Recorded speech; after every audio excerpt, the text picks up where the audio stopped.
உங்களோட பெர்ஸ்பெக்டிவ்ல இருந்து நீட் அப்படிங்கிற ஒன்று கண்டக்ட் பண்றது கரெக்ட் ஆர் ராங்? ஒரு ஸ்டூடெண்ட் 12th வந்துட்டாங்க, பயாலஜி குரூப் படிக்கிறாங்க அப்படின்னா அவங்க கண்டிப்பா நீட் அட்டன் பண்றதுக்கு தான் பேரண்ட் அந்த இன்ஸ்டிடியூஷன்ல பர்டிகுலரா கொண்டு போய் சேர்க்குறாங்க. நீட் எக்ஸாம்ஸ்ல மார்க் வாங்க முடியாது. நீட் எக்ஸாம் நடத்துறதே தப்பு. ஸோ எந்த கண்ட்ரியில நீங்க போய் எம்பிபிஎஸ் படிக்கிறீங்களோ முதல்ல நீங்க அந்த கண்ட்ரியில டாக்டர் ஆகுங்க. ஸோ முன்ன ஒரு சில கண்ட்ரிஸ்லாம் பார்த்தீங்கன்னா டிகிரி முடிப்பாங்க, இந்தியா வந்துட்டு இங்கே இன்டர்ன்ஷிப் பண்ணிட்டு இங்கே டாக்டர் ஆகிடுவாங்க. அந்த கண்ட்ரியில் அவங்க எந்த பேஷண்ட்டுக்குமே ட்ரீட்மெண்ட் பண்ணிக்கவே மாட்டாங்க. இப்போ எல்லா ஏஜென்சிஸுமே வந்துட்டு பாசிட்டிவ்ஸ் பற்றி நிறைய சொல்கிறாங்க எம்பிபிஎஸ் அப்ராட்ல படிக்கிறது பற்றி. பட் அதுவே நெகட்டிவ்ஸ் அப்படின்னா என்ன சொல்லுவீங்க sir? But most of the consultant இதை எதுவுமே ஓப்பனாக பண்ண மாட்டாங்க. ரெண்டாவது அந்த கண்ட்ரிலையும் அந்த காலேஜஸ்லையும் இவங்களுக்கு இருக்கிற லிங்க் என்ன? எக்ஸாம்பிள் ஜார்ஜியா ஒரு கன்சல்டன்ட் நான் பண்ணுறேன்னு சொல்கிறாரு, அவர் ஜார்ஜியாவே போயிருக்க மாட்டார். அதே மாதிரி இந்த ஃபீஸில் நிறைய ஸ்கேம் நடக்குதுங்க. இவங்க கம்மியாக கொடுத்துருப்பாங்க, யூனிவர்சிட்டி வெப்சைட் போனாக்கா அது வேற ஃபீஸ் இருக்கும். Hello viewers, welcome from Annamalaiyar educational trust. ரீசெண்டாக நீட் எக்ஸாம் முடிஞ்ச நிலையில் உங்களை நிறைய பேர்த்துக்கு நீட் எக்ஸாம் பற்றியும் எம்பிபிஎஸ் அப்ராட் பற்றியும் இல்லை காமனாகவே டாக்டர் எஜுகேஷன் பற்றியும் நிறைய டவுட்ஸ் இருக்கும். அந்த டவுட்ஸை அண்ணாமலையார் எஜுகேஷனல் ட்ரஸ்ட் இன்னைக்கு சால்வ் பண்ண போகிறோம். So we have our CEO and Director of Annamalai Educational Trust, Mr. Madan Kumar sir, here to answer your questions. Hello sir, good morning. Welcome. Sir, இப்போ இங்க நிறைய பேருக்கு வந்துட்டு நீட் எக்ஸாம் பத்தியும் இங்க என்னென்ன கோட்டா இருக்கு, இல்ல எவ்வளவு பேர் இங்க படிக்கலாம், அப்ராட்ல எம்பிபிஎஸ் எப்படி பண்ணலாம், அந்த மாதிரி நிறைய கொஸ்டின்ஸ் இருக்குங்க சார், டவுட்ஸ். ஸோ அதுக்கு எல்லாத்துக்குமே இன்னைக்கு டிரெக்டான ஷார்ட் ஆன்சர்ஸ் உங்ககிட்ட இருந்து நாங்க எக்ஸ்பெக்ட் கண்டிப்பா. Thank you sir. So first few words sir about Annamalaiyar educational trust. நம்ம எப்போ ஸ்டார்ட் பண்ணோம், இது பத்தின ஒரு சின்ன வேர்ட்ஸ். ஸோ ஆக்சுவலாக Annamalaiyar educational trust almost 20 years தொட போகிறோம். ஸோ நாங்கள் 2007 அண்ணாமலையார் எஜுகேஷன் ஒரு கன்சல்டன்சியாக ஸ்டார்ட் பண்ணோம்.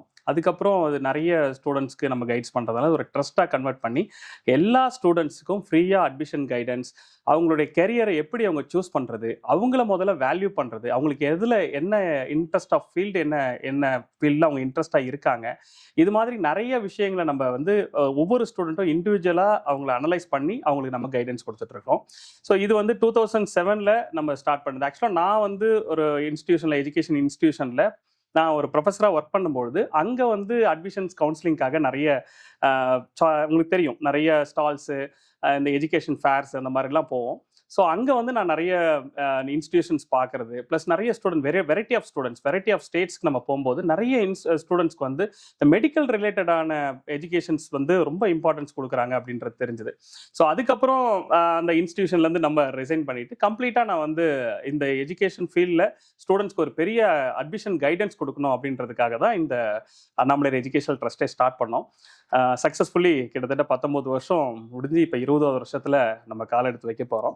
ஸோ நிறைய ஸ்டூடெண்ட்ஸ் ஸ்டேட்டில் நிறைய ஸ்டூடெண்ட்ஸ் வந்து நம்ம மெடிக்கல் எஜுகேஷன்ஸ் மட்டும் இல்லை, எல்லா variety of educations like engineering, arts and science, paramedical courses, அந்த மாதிரி நிறைய கைடன்ஸ் வந்து கொடுத்துருக்கோம். ஸோ ஆப்வியஸ்லி நிறைய ஸ்டூடெண்ட்ஸ் நம்ம. Great sir. கிட்டத்தட்ட நம்ம எவ்வளவு ஸ்டூடெண்ட்ஸ் அப்ராட்ல பிளேஸ் பண்ணிருப்போம் சார் நம்பர்?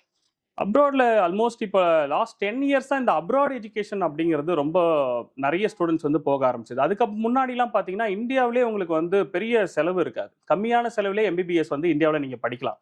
ஸோ அந்த காலகட்டத்தில் அதாவது 2007 2013 வரைக்கும் ஒரு பெரிய சேஞ்ச் எம்பிபிஎஸ் எஜுகேஷனில். 2007-8 அப்படின்னு பார்த்தீங்கன்னா உங்களுக்கு வருஷ ஃபீஸே ஒரு 2 லட்சம் 2.5 லட்சம் அப்படி இருந்தது. ஆனால் 2013-14 வந்து அது ஒரு வருஷத்துக்கு 10 லட்சம் ஃபீஸு, அது இல்லாமல் கேபிடேஷன் அப்படின்ற மாதிரி ஆல்மோஸ்ட் 1 crore பேக்கேஜ் அப்படின்ற மாதிரி வந்துருச்சு. ஸோ அதுக்கப்புறம் தான் நம்ம வந்து இந்த ஃபாரின் எஜுகேஷனே நம்ம ஸ்டார்ட் பண்ணோம் அப்படின்ற ஐடியாவே எங்களுக்கு வந்துச்சு. ஏன்னா அஃபோர்டபிலிட்டி, பேரண்ட்ஸ் வந்து ஒரு நல்ல பணம் இருக்கிறவங்க மட்டும்தான் லோக்கலில் படிக்கலாம். கவர்மெண்ட் சீட்ஸ் வந்து கிடைச்சிரும். கவர்மெண்ட் சீட் கிடைக்காதவங்க இல்லை வந்து ப்ரைவேட் காலேஜில் மேனேஜ்மெண்ட் கோட்டாவில் மட்டும்தான் படிக்க முடியுன்றவங்க அந்த பட்ஜெட்லாம் பார்க்கும்போது ரொம்ப அதிகமாக இருக்கும். ஸோ அவங்க ஃபாரினில் போய் படிக்கிறதுக்கு நிறைய விருப்பப்பட்டாங்க. அப்போ நம்ம ஒரு அனலைசேஷன் ஸ்டார்ட் பண்ணி 2013 நம்ம ஸ்டூடெண்ட்ஸ் அனுப்ப ஆரம்பித்தோம். ஸோ இப்போ வரைக்கும் ஆல்மோஸ்ட் ஒரு 700+ டாக்டர்ஸை நம்ம உருவாக்கியிருக்கோம். That's great. இப்போ நம்ம 700+ ஸ்டூடெண்ட்ஸ் அப்படிங்கும்போது எந்தெந்த கண்ட்ரீஸ்க்கு மெயினாக நம்ம அனுப்பியிருக்கோம் சார்? ஃபர்ஸ்ட் வந்து ஜார்ஜியா தாங்க. ஜார்ஜியா தான் நமக்கு பிரைமரி. அதுக்கப்புறம் அர்மேனியா, அதுக்கப்புறம் உஸ்பெகிஸ்தான், கிர்கிஸ்தான், அந்த மாதிரி நிறைய கண்ட்ரிஸ். அதாவது ஒவ்வொரு ஸ்டூடெண்ட்டோடைய ரெக்குயர்மெண்ட், அவங்களுக்கு என்ன பட்ஜெட் இருக்கு, அவங்களுக்கு என்ன ஃபீசிபிலிட்டி, அதை பொறுத்து நம்ம அந்த அட்மிஷன் கைடன்ஸ் நம்ம கொடுக்குறோம். ஒரு சில ஸ்டூடெண்ட் பர்டிகுலரா எனக்கு இந்த கண்ட்ரி தான் வேணும் அப்படின்ற மாதிரி சொல்லுவாங்க. ஸோ அதுக்கு அவங்களுக்கு என்ன பெஸ்ட்டா நம்ம கைடன்ஸ் கொடுக்க முடியுமோ கொடுக்குறோம். ஆனா எங்களுடைய சாய்ஸ் அப்படின்னு பார்த்தீங்கன்னா, நம்ம ஆரம்பத்துல அனலைஸ் பண்ணி எடுத்ததுன்னு பார்த்தீங்கன்னா ஜார்ஜியா தான். ஸோ ஜார்ஜியா வந்து ரொம்ப safest country. First of all parents வெளியில படிக்க அனுப்பும் பொழுது அவங்க படிப்பை விட முதல்ல பார்க்குற விஷயம் சேஃப்டி தான். ஸோ பையனோ பொண்ணோ அவங்க போய் அங்கே சேஃப்டியாக இருக்கணும் அப்படின்றது தான் மிக முக்கியமாக பார்ப்பாங்க. ஸோ அந்த வகையில் ஜார்ஜியா வந்து பார்த்தீங்கன்னா வேர்ல்ட்லே சேஃபஸ்ட் கண்ட்ரியில் ஒன் ஆஃப் த கண்ட்ரி. அது மட்டும் இல்லை, அங்கே விமன் பாப்புலேட்டட் கண்ட்ரி, ஆண்கள் விட பெண்கள் சதவீதம் அதிகம். ஸோ உங்களுக்கு 0% கிரைம் ரேட்டிங், அங்கே கிரைம் ரேட்டிங் கிடையாது, எந்தவித ப்ராப்ளம்ஸ் கிடையாது. ஸோ மோஸ்ட்டாக வந்து லேடிஸ் தான் எல்லா ஆர்கனைசேஷன்ஸ்லையுமே இருப்பாங்க. ஈவன் இப்போ நம்ம பண்ணுற யூனிவர்சிட்டிஸ்லாம் பார்த்தீங்கன்னா டீன் பார்த்தீங்கன்னா லேடியாக தான் இருப்பாங்க. ஸோ அந்த மாதிரி இருக்கிறதுனால கேர்ள்ஸ் ஸ்டூடெண்ட்ஸ் நிறைய பேர் ஃபர்ஸ்ட் எங்களுக்கு ஈக்குவலி பாய்ஸ். ஒரு 100 பேர் அனுப்புகிறோம் அப்படின்னா 50 பேர் பாய்ஸ்னா 50 பேர் கேர்ள்ஸ் வருவாங்க. ஸோ அந்த மாதிரி வந்து நிறைய ஸ்டூடெண்ட்ஸ் வந்து ஜார்ஜியாவை லைக் பண்ணதுக்கு காரணம் சேஃப்டி ஃபர்ஸ்ட் ஆஃப் ஆல். அதுக்கப்புறம் இந்த யூரோப்பியன் யூனியனில் இருக்கிறதுனால எஜுகேஷன் சிஸ்டம் உங்களுக்கு ரொம்ப நல்லா இருக்கும். அதனால நிறைய பேர் வந்து சாய்ஸ் வந்து பார்த்தீங்கன்னா ஃபர்ஸ்ட் ஜார்ஜியா தான் கொடுக்குறாங்க. அதுக்கப்புறம் உங்களுக்கு உஸ்பெகிஸ்தான், அர்மேனியா அந்த மாதிரி கண்ட்ரீஸ்லாம் அடுத்தடுத்த லெவலில் ஸ்டூடெண்ட்ஸுடைய ஆப்ஷனுக்கு தகுந்த மாதிரி நம்ம கொடுக்குறோம். ஓகேங்க சார். இப்போ நம்ம ஜார்ஜியாங்க போதுங்க சார், மெயினாக நம்ம இந்த யூனிவர்சிட்டிஸ்க்கு தான் அனுப்புகிறோம் ஸ்டூடெண்ட்ஸ் அப்படின்னு இருக்கும் இல்லைங்களா? ஸோ அந்த மாதிரி யூனிவர்சிட்டிஸ் என்னென்ன அண்ட் அங்கே என்னென்ன ஸ்பெஷாலிட்டிஸ் சார்? எக்ஸாக்ட்லி. இப்போ நம்ம ஃபர்ஸ்ட் ஆஃப் ஆல் நம்ம அனுப்புகிற இன்ஸ்டிடியூஷன் பார்த்தீங்கன்னா முதல் சாய்ஸ் ஃபர்ஸ்ட் நம்ம கொடுக்கறது எஸ்சியூ தான், ஜார்ஜியன் நேஷனல் யூனிவர்சிட்டின்னு சொல்லி. ஸோ அங்கே ஜார்ஜியாவில் நிறைய இன்ஸ்டிடியூஷன்ஸ் இருக்குது. பட் இந்த பர்டிகுலர் யூனிவர்சிட்டி வந்து இன்ஃப்ராஸ்ட்ரக்சர் வைஸ் ரொம்ப ஸ்ட்ராங். இன்ஃப்ராஸ்ட்ரக்சர் வைஸ் அவங்க தான் நம்பர் 1ல இருக்கிறாங்க. அது மட்டும் இல்லை, அவங்க ஹாஸ்பிட்டல் ஃபெசிலிட்டிஸ் ரொம்ப ஜாஸ்தி. ஸோ இப்போ இந்தியாவில் படிக்கிறதுக்கும் ஃபாரினில் படிக்கிறதுக்கும் நிறைய பேர் நிறைய டிஃப்ரென்ஸ் சொல்லுவாங்க. பட் நம்ம மேக்ஸிமம் புரிஞ்சிக்கக்கூடிய ஒரு விஷயம் என்னன்னா, இந்தியா மாதிரி ஒரு கண்ட்ரிலேருந்து வெளிநாட்டில் போய் படிக்கும்போது பேஷண்ட் ரேஷியோ அப்படிங்கிறது நம்ம இந்தியா அளவுக்கு எதிர்பார்க்க முடியாது. ஏன்னா இது வந்து டென்சிட்டி பாப்புலேட்டட், நம்ம வந்து ரொம்ப குறுகிய இடத்துல அதிகமான மக்கள் தொகையை நம்ம வசிக்கிறோம். ஸோ இங்கே இருக்கக்கூடிய பேஷண்ட் ரேஷியோ வேற எந்த நாட்டிலையுமே, ஈவன் சைனாவில் கூட வராது. ஏன்னா சைனா வந்து மிகப்பெரிய வாஸ்ட் ஏரியாவில் அவங்க இருக்கிறாங்க. ஸோ அப்போ ஹைலி டென்சிட்டட் பாப்புலேட்டட்லேருந்து நம்ம அங்கே போகும்போது பேஷண்ட் ரேஷியோன்றது நமக்கு ரொம்ப கம்மியாக கிடைக்கும்.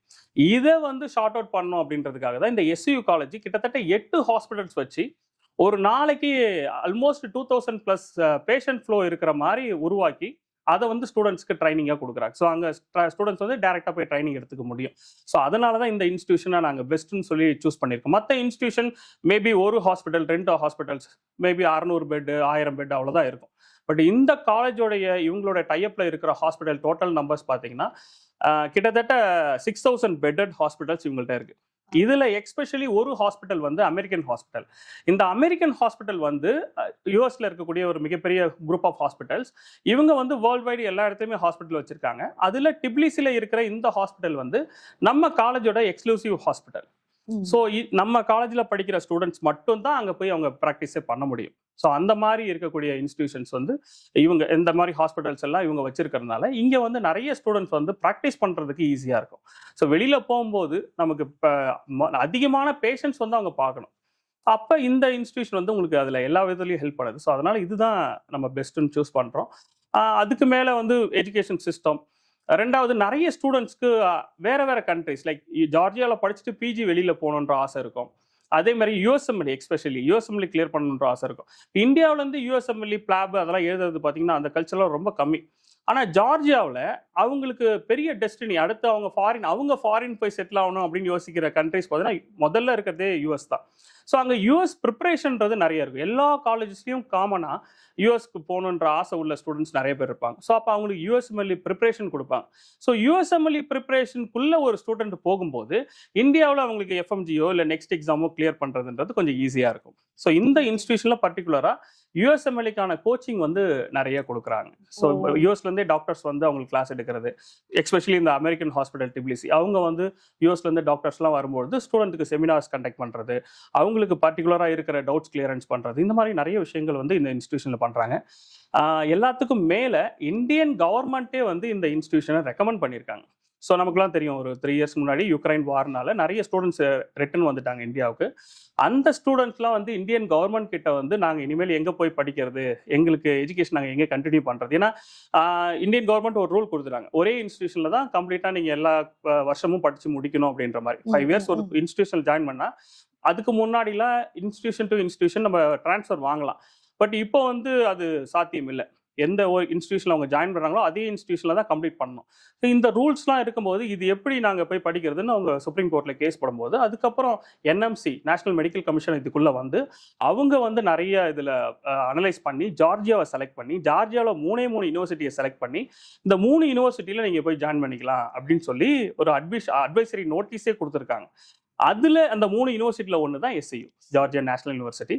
ஸோ இந்தியன் கவர்மெண்ட்டே டைரெக்டாக ரெக்கமெண்ட் பண்ண ஒரு யூனிவர்சிட்டி அப்படிங்கிறதுலாம் தாராளமாக ஸ்டூடெண்ட்டோ பேரண்ட்ஸோ அங்கே கண்டிப்பாக ஜாயின் பண்ணலாம்.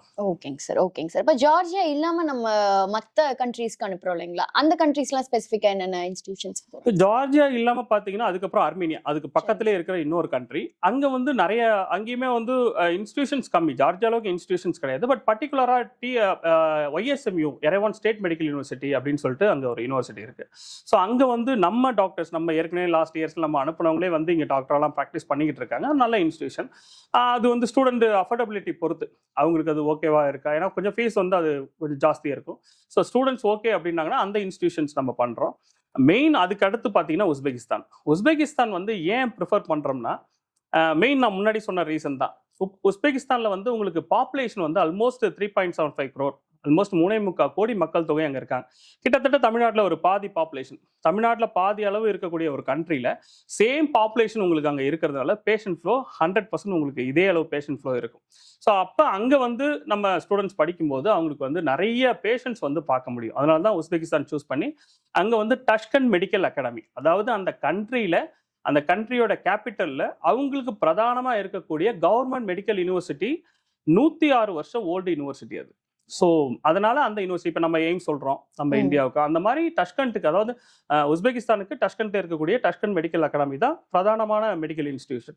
ஸோ அங்கே வந்து நம்ம ஸ்டூடெண்ட்ஸ் அட்மிஷன் பண்ணிட்டு இருக்கோம். நிறைய ஸ்டூடெண்ட்ஸ் அங்கே ஜாயின் பண்ணியிருக்காங்க. ரொம்ப நல்ல ஒரு இன்ஃப்ராஸ்ட்ரக்சர், அதே மாதிரி பெரிய ஹாஸ்பிட்டல், கிட்டத்தட்ட 600 ஏக்கர் ஹாஸ்பிட்டல் கேம்பஸ் மட்டும். ஸோ அந்தளவுக்கு ஒரு மிகப்பெரிய இன்ஸ்டிடியூஷனில் ஸ்டூடெண்ட்ஸ் போய் படிக்கிறது கண்டிப்பாக நிறைய பேர் விருப்பப்படுறாங்க. ஸோ முன்னாடிலாம் பார்த்தீங்கன்னா நிறைய பேர் இந்த யூரோப்பியன் யூனியனுங்கிறதுனால இந்த கண்ட்ரிஸ் பக்கம் தான் நிறைய, அதாவது ஜார்ஜியா, ஆர்மேனியா இந்த சைட்ல தான் நிறைய ஸ்டூடெண்ட்ஸ் போயிட்டு இருந்தாங்க. பட் இப்போ இது வந்து ஏஷியன் ஜோன்ல இருக்கு உஸ்பெகிஸ்தான். இருந்தாலும் இப்போ வந்து இந்த பாப்புலேஷன் இன்ஃபர்மேஷன்ஸ்லாம் தெரிஞ்சதுக்கு அப்புறம் நிறைய ஸ்டூடெண்ட்ஸ் போக ஆரம்பிச்சிருக்காங்க. ஸோ டஷ்கண்ட் மெடிக்கல் அகாடமி உஸ்பெகிஸ்தான்ல நம்ம பண்றோம். சார், இப்போ ஜார்ஜியாலேயே நம்ம வேற ஏதாவது யூனிவர்சிட்டிஸ்க்கு பிளேஸ் பண்றோங்களா? கண்டிப்பா. அதாவது லாஸ்ட் இயர் வரைக்கும் பார்த்தீங்கன்னா நம்ம எஸ்சிஓ ஜார்ஜியன் நேஷனல் யூனிவர்சிட்டி மட்டும்தான் பண்ணிட்டு இருந்தோம். இப்போ நிறைய பேரண்ட்ஸ் வந்து அஃபோர்டபிலிட்டி பார்க்குறாங்க. ஸோ ஃபாரின்ல படித்தாலும் அவங்களுடைய பட்ஜெட்டுக்கு தகுந்த மாதிரியான இன்ஸ்டிடியூஷன்ஸ் இருக்கா அப்படிங்கிறத பார்க்குறாங்க. ஸோ மோஸ்ட்டாக இது வந்து யூரோப்பியன் யூனியனில் இருக்கக்கூடிய கண்ட்ரி அப்படிங்கிறதுனால லிவிங் காஸ்ட்டு, அங்கே இருக்கக்கூடிய ஃபுட் எக்ஸ்பென்சஸ் அதெல்லாம் கொஞ்சம் ஜாஸ்தியாக தான் இருக்கும். அதே மாதிரி ஃபீஸும் பார்த்தீங்கன்னா நாமினலாக இருக்கக்கூடிய ஃபீஸ் தான் இருக்கும். ரொம்ப ஒரு அஃபோர்டபுள் ஃபீஸ் அப்படின்னு பார்க்கும்போது நாங்கள் அடுத்த இன்ஸ்டிடியூஷன் தேட ஆரம்பித்தோம். அதில் ஈஸ்ட் வெஸ்ட். ஸோ அங்கேயே வந்து ஈஸ்ட் வெஸ்ட் அப்படின்னு சொல்லிட்டு இன்னொரு இன்ஸ்டிடியூஷன் இந்த வருஷத்துலேருந்து நம்ம எடுத்திருக்கோம். ஸோ இந்த இன்ஸ்டிடியூஷன்ஸ் பார்த்தீங்கன்னா உங்களுக்கு ஹாஸ்பிட்டல் அட்டாச்மெண்ட்டோட இருக்கக்கூடிய இன்ஸ்டிடியூஷன். ஃபீஸ் வந்து ரொம்ப நாமினலான ஃபீஸ், உங்களுக்கு $3,900, ஆல்மோஸ்ட் இந்தியன் மணிக்கு ஒரு 3 lakhs ஃபீஸ் அப்படி இருந்தாலே ஸ்டூடெண்ட்ஸ் வந்து இந்த இன்ஸ்டிடியூஷன்ல வந்து படிக்க முடியும். ஸோ அஃபோர்டபிலிட்டிக்காக இன்னொரு இன்ஸ்டிடியூஷன்ஸ் நம்ம எடுத்திருக்கோம். இதுக்கு அடுத்து பார்த்தீங்கன்னா பதுமி அப்படின்னு சொல்லிட்டு, அதாவது இப்போ இந்த 2 இன்ஸ்டிடியூஷன் ஜார்ஜியன் நேஷனல் யூனிவர்சிட்டியாக இருக்கட்டும், இந்த ஈஸ்ட் வெஸ்ட் யூனிவர்சிட்டி, இது ரெண்டுமே வந்து ஹார்ட் ஆஃப் த சிட்டியில் டிபிலிசிலே இருக்கக்கூடிய இன்ஸ்டிடியூஷன். இது இல்லாமல் பத்துமி அப்படின்னு சொல்லிட்டு அங்கே இன்னொரு பிளேஸ் லைக் சீஷோர் அது. ஸோ அங்கே வந்து பார்த்தீங்கன்னா அவிசீனா அப்படின்னு சொல்லிட்டு இன்னொரு இன்ஸ்டிடியூஷன் எடுத்திருக்கோம். இது வந்து அடுத்த பட்ஜெட், அதாவது 3 கேட்டகரியாக நம்ம பிரிச்சிடறோம். ஸோ $3,900, அப்புறம் 4,009. இந்த அவிசீனா பார்த்தீங்கன்னா $4,900 fees. East West SCU Georgian National University பார்த்தீங்கன்னா $5,900 ஃபீஸ். ஸோ இந்த 3 கேட்டகரியில் நம்ம இப்போ இன்ஸ்டிடியூஷன்ஸ் வச்சிருக்கோம். ஏன்னா இப்போ நிறைய ஸ்டூடெண்ட்ஸ் ஜார்ஜியாவுக்கு வர ஆரம்பிச்சிட்டாங்க. ஸோ ஒரே இன்ஸ்டிடியூஷனில் நமக்கு நிறைய சீட்ஸும் இருக்காது. ஸோ ஆல் ஓவர் இந்தியா நம்ம பண்ணும்போது நிறைய ஸ்டூடெண்ட்ஸ் வந்து வர்றதுனால அவங்க அஃபோர்டபிலிட்டிக்கு தகுந்த மாதிரி நம்ம இன்ஸ்டிடியூஷன் சூஸ் பண்ணி கொடுக்குறோம். பட் இதில் என்ன காமன் விஷயம் அப்படின்னா அவங்களுக்கான ஹாஸ்டல் ஃபெசிலிட்டிஸ், மெஸ் ஃபெசிலிட்டிஸ் இதில் எந்த சேஞ்சஸுமே கிடையாது. ஸோ எல்லாமே நாங்கள் பார்க்குறதா எங்களுடைய இதில் தான் வந்து நடக்குது, அதாவது எங்களுடைய மேற்பார்வையில் தான் நடக்குது. ஸோ அதனால் அவங்களுக்கு ஃபுட்டுலேயோ அக்காமடேஷன்ஸ்லேயே எந்த சேஞ்சஸும் கிடையாது. எல்லாமே அங்கே வந்து நம்ம தான் பார்த்துக்கிறோம். காலேஜஸ் மட்டும் டிஃப்ரெண்ட் காலேஜஸ் நம்ம கொடுக்குறோம். பிகாஸ் ஆஃப் ஃபீஸ் அது மட்டும் தான் இல்லை சேஞ்சஸ். மற்றபடி எஜுகேஷன்ஸில் கூட எந்த சேஞ்சஸும் கிடையாது. இப்போ ஒரு இன்ஸ்டிடியூஷன் ஒரு சிஸ்டம் நம்ம ஃபாலோ பண்ண ஆரம்பிச்சிட்டோம் அப்படின்னா அதே தான் நம்ம எல்லா இடத்துலையும் இம்ப்ளிமெண்ட் பண்ணுறோம். ஈவன் அந்த பர்டிகுலர் இன்ஸ்டிடியூஷன்ஸில் அவங்க வேறு மாதிரி சிஸ்டம் ஃபாலோ பண்ணால் கூட இந்தியன் கல்ச்சருக்கு தகுந்த மாதிரி, ஐ மீன் இங்க இருக்கிற எக்ஸாம்ஸ்க்கு தகுந்த மாதிரி, இங்க இருக்கிற எஜுகேஷன் சிஸ்டத்துக்கு தகுந்த மாதிரி நம்ம ஸ்டூடெண்ட்ஸ்க்கு வந்து இப்படி கொடுங்க. ஏன்னா சப்ஜெக்ட்ஸ் காமன் தான். எல்லா university all over the world எல்லா கண்ட்ரிலையுமே நம்ம மெடிக்கல் எஜுகேஷன்ன்றது ஒன்று தான், எம்பிபிஎஸ் பாடத்திட்டம்ன்றது ஒன்று தான். பட் அது டிஃப்ரெண்ட் வே ஆஃப் டீச்சிங் இருக்கும். அதை இந்தியன் சிலபஸுக்கு தகுந்த மாதிரி இங்கே வந்து அவங்க ஸ்க்ரீனிங் எக்ஸாம் கிளியர் பண்ணுறதுக்கு தகுந்த மாதிரி நம்ம மாற்றி அமைக்கிறோம்.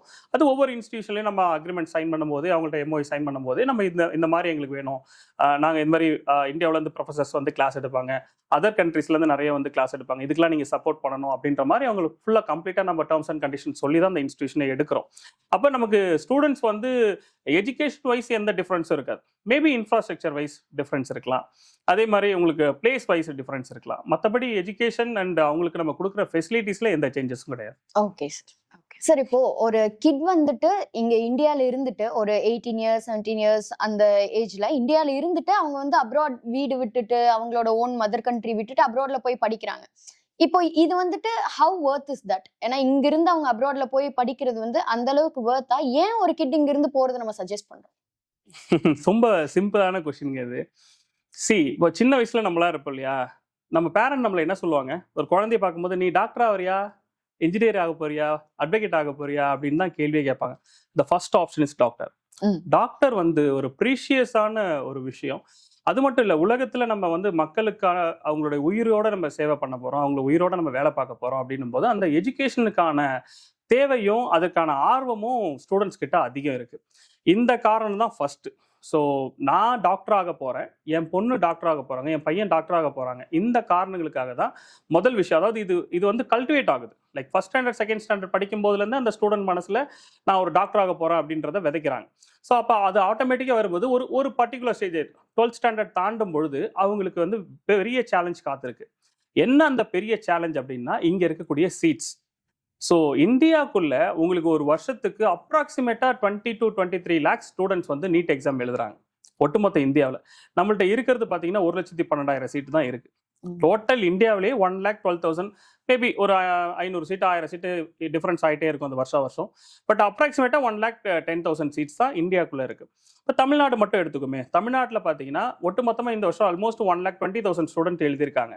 அவங்களில் கிட்டத்தட்ட 12,000 ஸ்டூடெண்ட்டுக்கு தான் நமக்கு சீட்டே இருக்கு.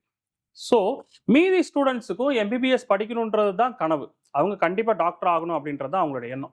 இந்த காரணங்களுக்காக ஸ்டூடெண்ட்ஸ் இந்த வீடு, அவங்களுடைய ஹோம் சீக்கு, அவங்களுடைய நேட்டிவ் பிளேஸ் இதெல்லாம் எதுவுமே பார்க்கணுன்ற அவசியம் இல்லை. அவங்க என்ன, அவங்களுடைய கோல் என்ன, அவங்களோட ஆம்பிஷன் என்ன, அதை நோக்கி அவங்க போகணும் அப்படின்னா இந்தியாவில் அவங்களுக்கு வாய்ப்பு குறைவாக இருக்கும்போது கண்டிப்பாக அவங்க அப்ராடில் தான் போய் படிச்சாகணும். அந்த அப்ராடில் படிக்கும்போது அவங்களுக்கு நிறைய சேலஞ்சஸ் இருக்குது. ஸோ எங்களை மாதிரி ப்ராப்பரான ஒரு பர்சன்ஸ் அவங்க சூஸ் பண்ணி அவங்க மூலயமா போகும்போது அதுவுமே அவங்களுக்கு வந்து ஒரு பெரிய டாஸ்காக இருக்காது. ஏன்னா இப்போ நாங்களாம் ஆல்மோஸ்ட் 10 years 15 years இதே ஃபீல்டில் நம்ம எக்ஸ்பீரியன்ஸாக இருக்கோம். ஒரு ஸ்டூடெண்ட்டு இப்போ நம்ம நிறைய கவுன்சிலிங் அட்டன் பண்ணுவோம் இல்லையா, அப்போது ஸ்டூடெண்ட்ஸ் வந்து நான் எங்ககிட்ட வந்து கேள்விகள் கேட்கும்போது ஒரு கேள்வி கேட்டுட்டு அவங்க அதோட உட்காந்துட்டு நாங்கள் என்ன பேசுகிறோன்றது தான் பார்ப்பாங்க. ஏன்னா அவங்களுக்கு அடுத்து என்ன கொஷின் வரும்ன்றது முதற்கொண்டு எங்களுக்கு தெரியும். ஸோ அடுத்தடுத்து என்ன கேள்வி கேட்க போகிறாங்கன்றது முதற்கொண்டு தெரியும். இது எதனால் வருதுன்னா எக்ஸ்பீரியன்ஸ்.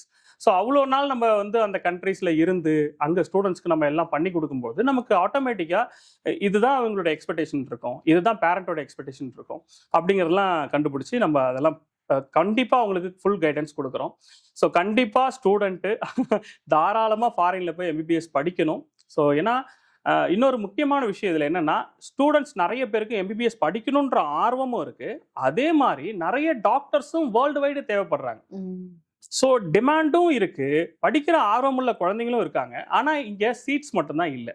ஸோ இந்தியாவில் அப்போ சீட்டு இல்லைன்னும் பொழுது ஆப்வியஸ்லி அவங்க வெளிநாடு போய் தான் படிக்கணும். இது இந்தியன் கவர்மெண்ட்டுக்கே தெரியும். அவங்க அதனால தான் கெசட்டே அறிவிச்சு இந்தந்த ரூல்ஸ் அண்ட் ரெகுலேஷன்ஸ்லாம் ஃபாலோ பண்ணி நீங்கள் ஃபாரினில் போய் படிங்க. ஸோ ஃபாரினில் போய் படிக்கிறத ஊக்குவிக்கல அப்படின்னா இந்தியன் கவர்மெண்ட் இதெல்லாம் பண்ணியிருக்க வேண்டிய அவசியமே இல்லை. ஸோ அவங்க ஒரு கெசட் அறிவிக்கிற அளவுக்கு ரூல்ஸ் அண்ட் ரெகுலேஷன்ஸ் ஃபார்ம் பண்ணி ஸ்டூடெண்ட்ஸுக்கு கைடன்ஸ் கொடுக்குறாங்க அப்படின்னா கண்டிப்பாக வெளிநாட்டில் போய் தான் படிச்சாகணுன்றது இந்தியன் கவர்மெண்ட்டுக்கே தெரியும். ஸோ அதனால தான் அவங்க நிறைய விஷயங்கள் ஃபாரினில் போய் படிக்கிற ஸ்டூடெண்ட்ஸுக்கு ஒவ்வொரு வருஷமும் அந்த ஸ்டூடெண்ட் ஃபேஸ் பண்ணுற சேலஞ்சில் இருந்து புதுசாக நிறைய அனௌன்ஸ்மெண்ட் கொண்டு வராங்க. ஸ்டூடெண்ட்ஸ்க்கு இன்னும் இதை எப்படி ஈஸியாக பண்ணலாம் அப்படின்றத யோசிச்சுக்கிட்டே இருக்காங்க. ஸோ வருஷம் நமக்கு நிறைய அப்டேட்ஸ்லாம் வந்துட்டு இருக்குங்க. ஸோ கண்டிப்பாக ஸ்டூடெண்ட் ஃபாரின்ல போய் தாராளமாக படிக்கலாம். உங்க சரி. குழந்தை எல்லா குழந்தையும் அப்படி, எல்லா வீட்லயும் அப்படிதான், எல்லா பேரண்ட்ஸ் அப்படிதான். 12th ஸ்டாண்டர்ட் படிக்கிற வரைக்குமே அவங்க ரொம்ப குழந்தை மாதிரி தான் பார்த்துப்பாங்க. ஸோ அதே அங்கே ஃபாலோ அப் ஆகுதுன்னு சொல்லலாம். நாங்களுமே அங்கே வந்து நாங்கள் செகண்ட் ஹோம் தான் சொல்கிறோம். ஸோ ஸ்டூடெண்ட் வந்து ஆப்வியஸ்லி நம்ம அங்கே வந்து ஒரு செகண்ட் பேரண்டாக இருந்து அவங்களுக்கு என்ன தேவைப்படும், ஏன்னா அந்த அந்த ஏஜ் தான் அவங்களுக்கு வந்து அந்த ஒரு சர்டன் இதை தாண்டுறாங்க. ஸோ அப்போ அவங்க நிறைய கைடன்ஸ் தேவைப்படக்கூடிய ஏஜ் தான் அது. அதை 100% நம்ம அங்கே ஃபுல்ஃபில் பண்ணுறோம். ஒரு பேரண்டாக இருந்து அவங்களை எப்படி பார்த்துக்கணுமோ பார்த்துக்கிறோம். Okay sir. இப்ப நம்ம வந்து எந்த அளவுக்கு கைடன்ஸ் கொடுக்குறோம் சார்? இப்போ ஒரு ஸ்டூடெண்ட் நம்ம கிட்ட வந்து என்கொயர் பண்றாங்க, அங்கிருந்து எது வரைக்கும் நம்ம கைட் பண்றோம்? அவங்களுக்கு ஃபர்ஸ்ட் நான் ஃபாரின், அதாவது எம்பி முதல்ல நீட்டு எழுதுற எல்லா குழந்தையுமே டாக்டர் ஆகணுங்கிறத முதல்ல ஃபிக்ஸ் பண்ணிடணும். நிறைய பேர் என்ன பண்ணுறாங்கன்னா, டாக்டர் ஆகணும் நீட் எக்ஸாம் வந்து எழுதுறாங்க. ஸோ மார்க் கம்மி ஆகுறதுனாலையோ இல்லை ஃபெயில் ஆகுறதுனால ஏதோ ஒரு காரணத்தினால அவங்க வேற ட்ராக் போயிடுறாங்க. அது தேவையில்லைன்றது என்னுடைய கருத்து. ஏன்னா இங்கே நான் முன்னாடியே சொன்னேன் இல்லையா, நிறைய டாக்டர்ஸ் தேவைப்படுறாங்க. அப்போ எல்லாரும் படித்தாலுமே எல்லாருக்குமே எல்லா கண்ட்ரிலையுமே நிறைய வாய்ப்புகள் இருக்குது.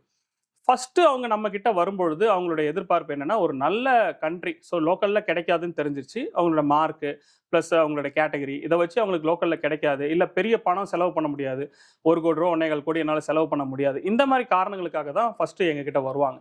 ஸோ அவங்க வந்து எங்ககிட்ட கவுன்சிலிங் அட்டன் பண்ணி இந்த கண்ட்ரி தான் அப்படின்னு சூஸ் பண்ணதுக்கு அப்புறம் ஸ்டார்டிங் ஃப்ரம் பாஸ்போர்ட், அவங்க பாஸ்போர்ட் கண்டிப்பாக எடுத்துருக்க மாட்டாங்க.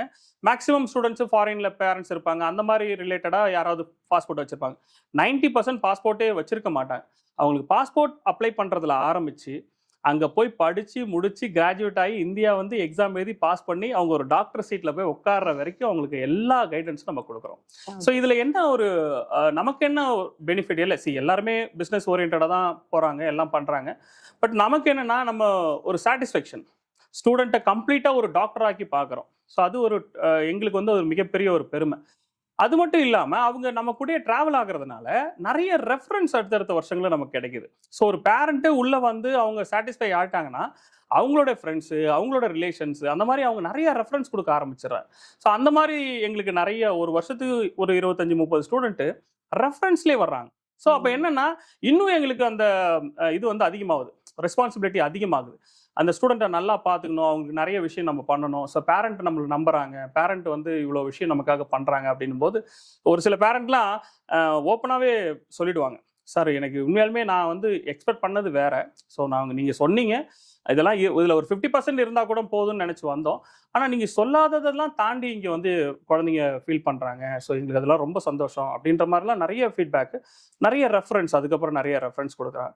ஸோ கண்டிப்பாக வந்து ஸ்டூடெண்ட்ஸ் வந்து அங்கே வர்றவங்களுக்கு ஸ்டார்டிங் ஃப்ரம் பாஸ்போர்ட்லேருந்து எண்டிங் அவங்க ஒரு டாக்டராக இங்கே வந்து ஒரு டாக்டர் சீட்டில் போய் உட்கார்ற வரைக்கும் கம்ப்ளீட் கைடன்ஸ் கொடுக்குறோம். ஓகேங்க சார். இப்போ எவ்வளோ இயர்ஸ் ஆகுங்க சார் ஸ்டார்டிங்ல இருந்து அவங்க திரும்ப இங்க இந்தியா வந்து டாக்டரா பிராக்டிஸ் ஆவருக்கு என்னென்ன ஸ்டேஜஸ் இருக்கு, எவ்வளவு இயர்ஸ் ஆகும்? அதாவது யூஸ்வலா இந்தியன் கவர்மெண்ட் நார்ம்ஸை ஃபாலோ பண்ணி தான் அவங்க ஃபாரின்லேயே போய் படிக்க முடியும். அதில் நிறைய கேட்டகரிஸ் இருக்கு. அதில் வருஷங்கள் அப்படின்னு பார்க்கும்போது மினிமம் 54 மந்த் அவங்க அங்கே அந்த கோர்ஸ் வந்து கம்ப்ளீட் பண்ணியிருக்கணும். ஸோ 4.5 வருஷம் கோர்ஸு ப்ளஸ் 1 இயர் இன்டர்ன்ஷிப், 5.5 வருஷம் அவங்க அங்கே படிக்கணும். இப்போ ஜார்ஜியா மாதிரி கண்ட்ரீஸ்லாம் பார்த்தீங்கன்னா அவங்க அந்த 5.5 வருஷன்றது மினிமம், பட் மோஸ்ட்டாக ஸ்டூடெண்ட்ஸ் வந்து 6 வருஷத்தில் கம்ப்ளீட் பண்ணுவாங்க. ஏன்னா அங்கே இருக்கக்கூடிய ஃபெசிலிட்டிஸ், அங்கே இருக்கக்கூடிய சிஸ்டம் பார்த்தீங்கன்னா அவங்களுக்கு ப்ராக்டிஸே வந்து அந்த 5 வருஷம் ப்ளஸ் 1 இயர் இன்டர்ன்ஷிப் தான் அவங்க கொடுத்துருக்குது. ஸோ 6 வருஷம் அவங்க அங்கே முடிச்சுட்டு வந்துடலாம். அதுக்கப்புறம் இங்கே வந்ததுக்கப்புறம் இங்கே ஸ்க்ரீனிங் எக்ஸாம் எழுதிட்டு இங்கே ஒரு 1 இயர் இன்டர்ன்ஷிப் பண்ணுறாங்க. ஸோ ஆல்மோஸ்ட் வந்து அவங்க ஒரு 7 இயர்ஸ் டியூரேஷன் படிக்கிற மாதிரி இருக்கும்.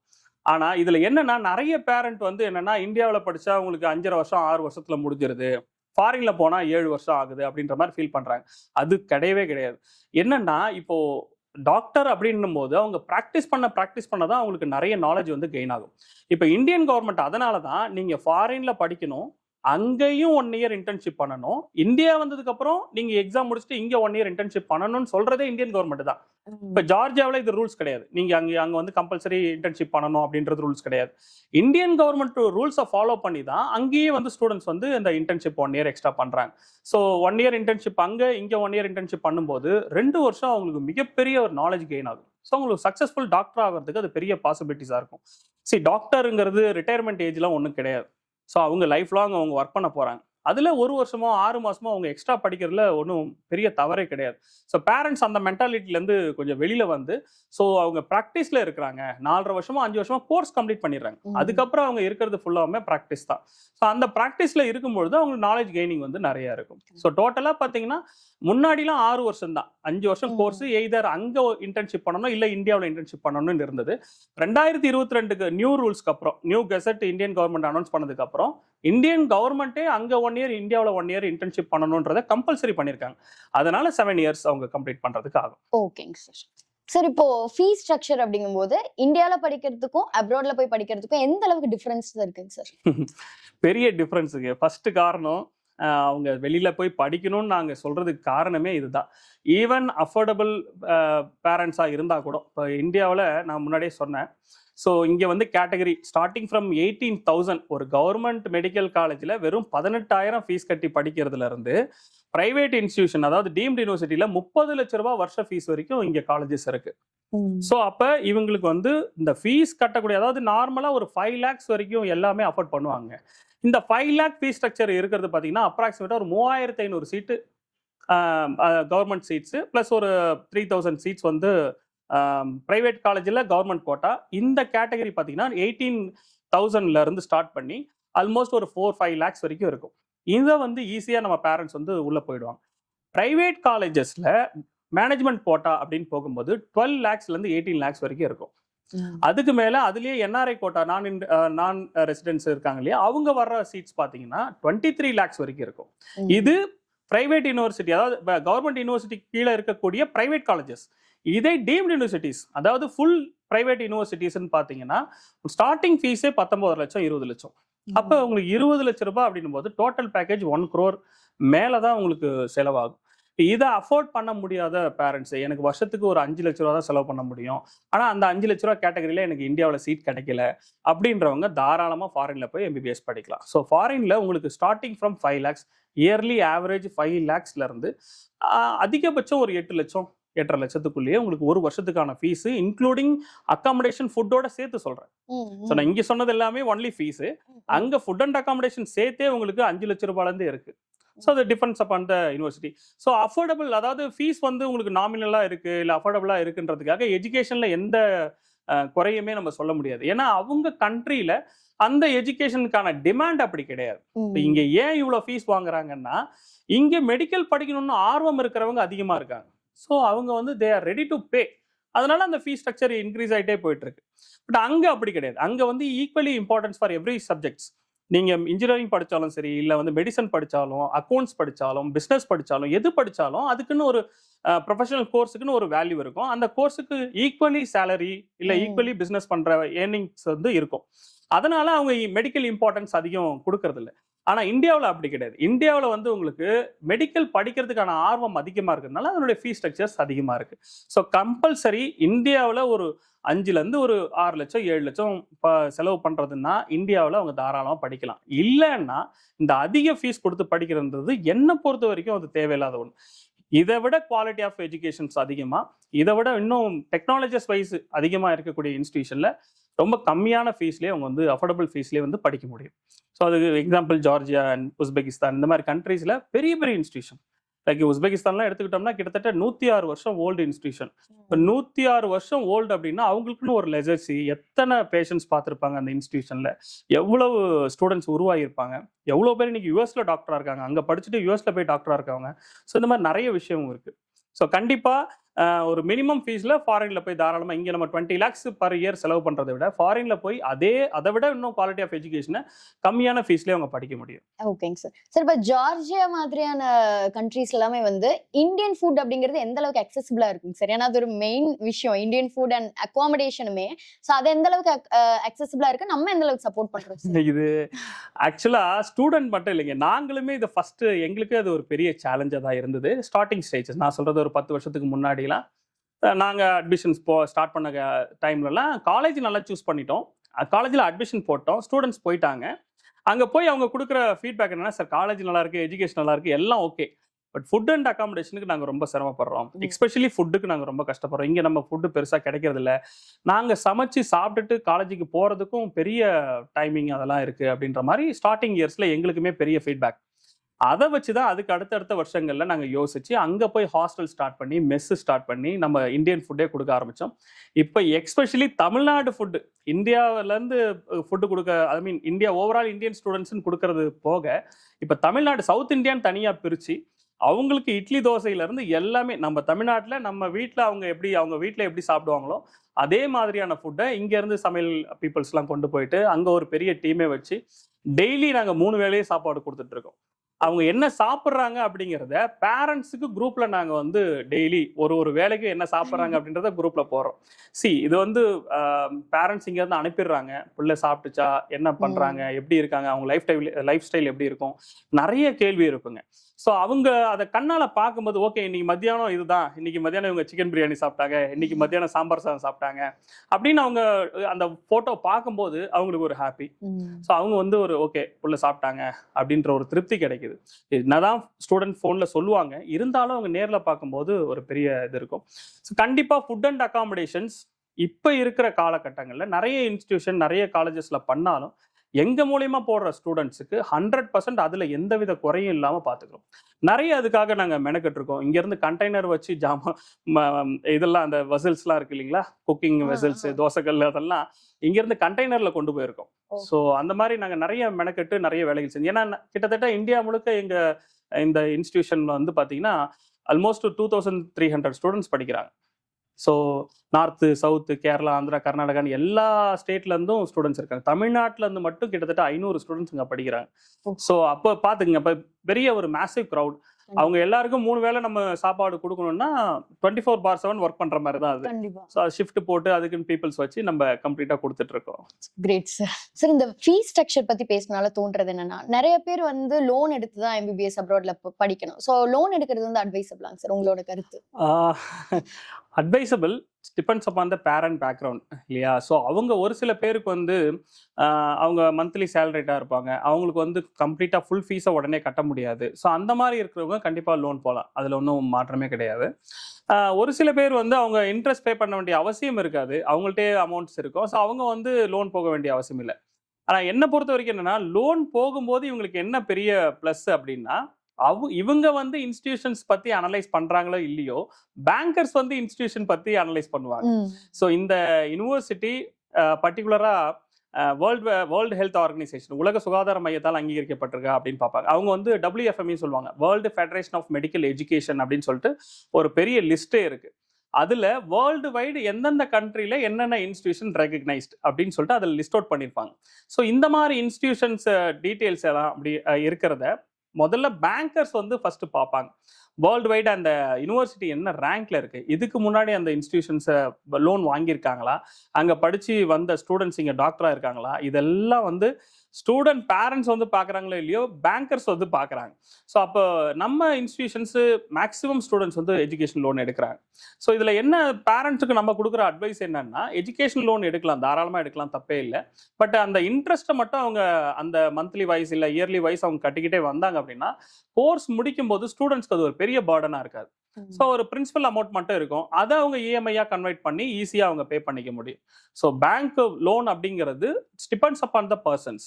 ஸோ கண்டிப்பாக லோன் எடுக்கிறது அட்வைசபிள் தான், அதில் ஒன்றும் மாற்றமே கிடையாது. பட் ஒரு சில பீப்புள்ஸ்க்கு வந்து அது அஃபோர்டபுளாக இருக்கும், ஒரு சில பேருக்கு இருக்காது. அதே மாதிரி பேங்க் லோன் அப்படின்னும் போது இப்போ இந்த total packages some around 25 lakhs 30 lakhs அந்த மாதிரி பட்ஜெட் வரும்பொழுது இந்தியாவில் 8 lakhs வரைக்கும் மட்டும்தான் வித்தவுட் கொலட்ரல் பண்ண முடியும். ஸோ இந்த அதிகமான அமௌண்ட் அவங்க லோன் போகும்போது கண்டிப்பாக கொலட்ரல் பார்ப்பாங்க.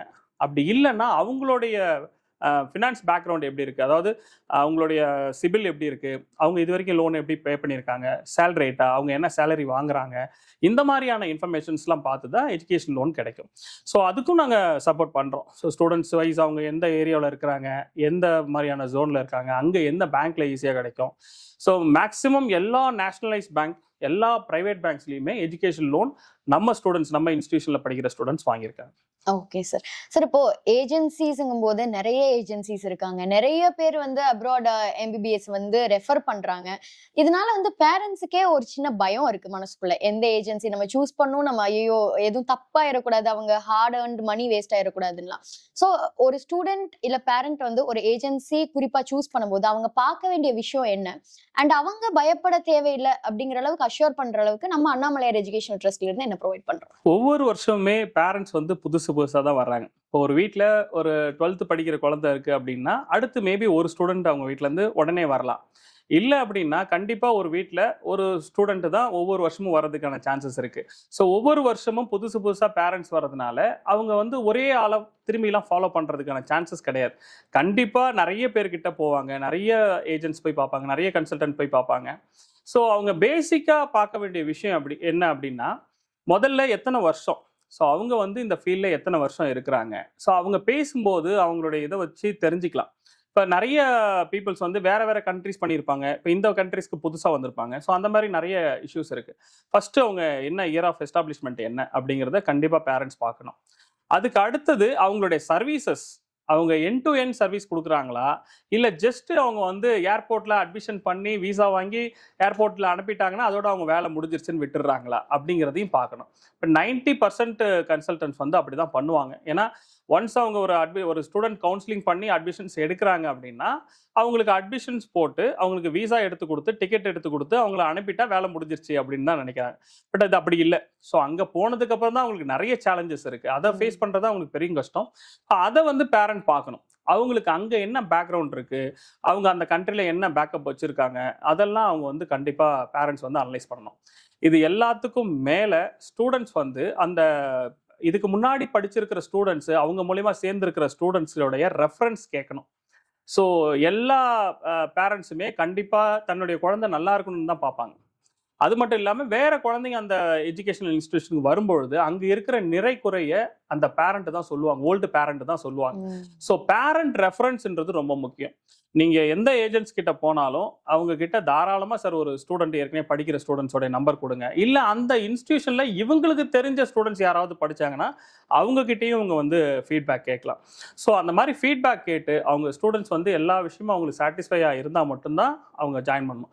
இப்போ நாங்கள் வந்து என்னென்னா அண்ணாமலையாரில் இப்போ தமிழ்நாடு ஃபுல்லாக நமக்கு ஸ்டூடெண்ட்ஸ் இருக்கிறதுனால எந்த டிஸ்ட்ரிக்ட்லேருந்து கால்ஸ் வந்தாலும் அவங்களுக்கு முதல்ல நாங்கள் இன்ஃபர்மேஷன்ஸ் கொடுத்துட்டு அவங்களுக்கு டீட்டெயில்ஸ்லாம் அனுப்பிட்டு நாங்களே ஒரு பேரண்ட் நம்பர் கொடுத்து இந்த பேரண்ட்டு உங்கள் ஊரில் பக்கத்தில் இருக்கிறவங்க அவங்கள்ட்ட நீங்கள் பேசுங்க அப்படின்னு சொல்லி நம்மளே நம்பர் கொடுத்து பேசுகிறோம். ஏன்னா அது வந்து என்ன ட்ரஸ்ட்டை பில்ட் பண்ணும்.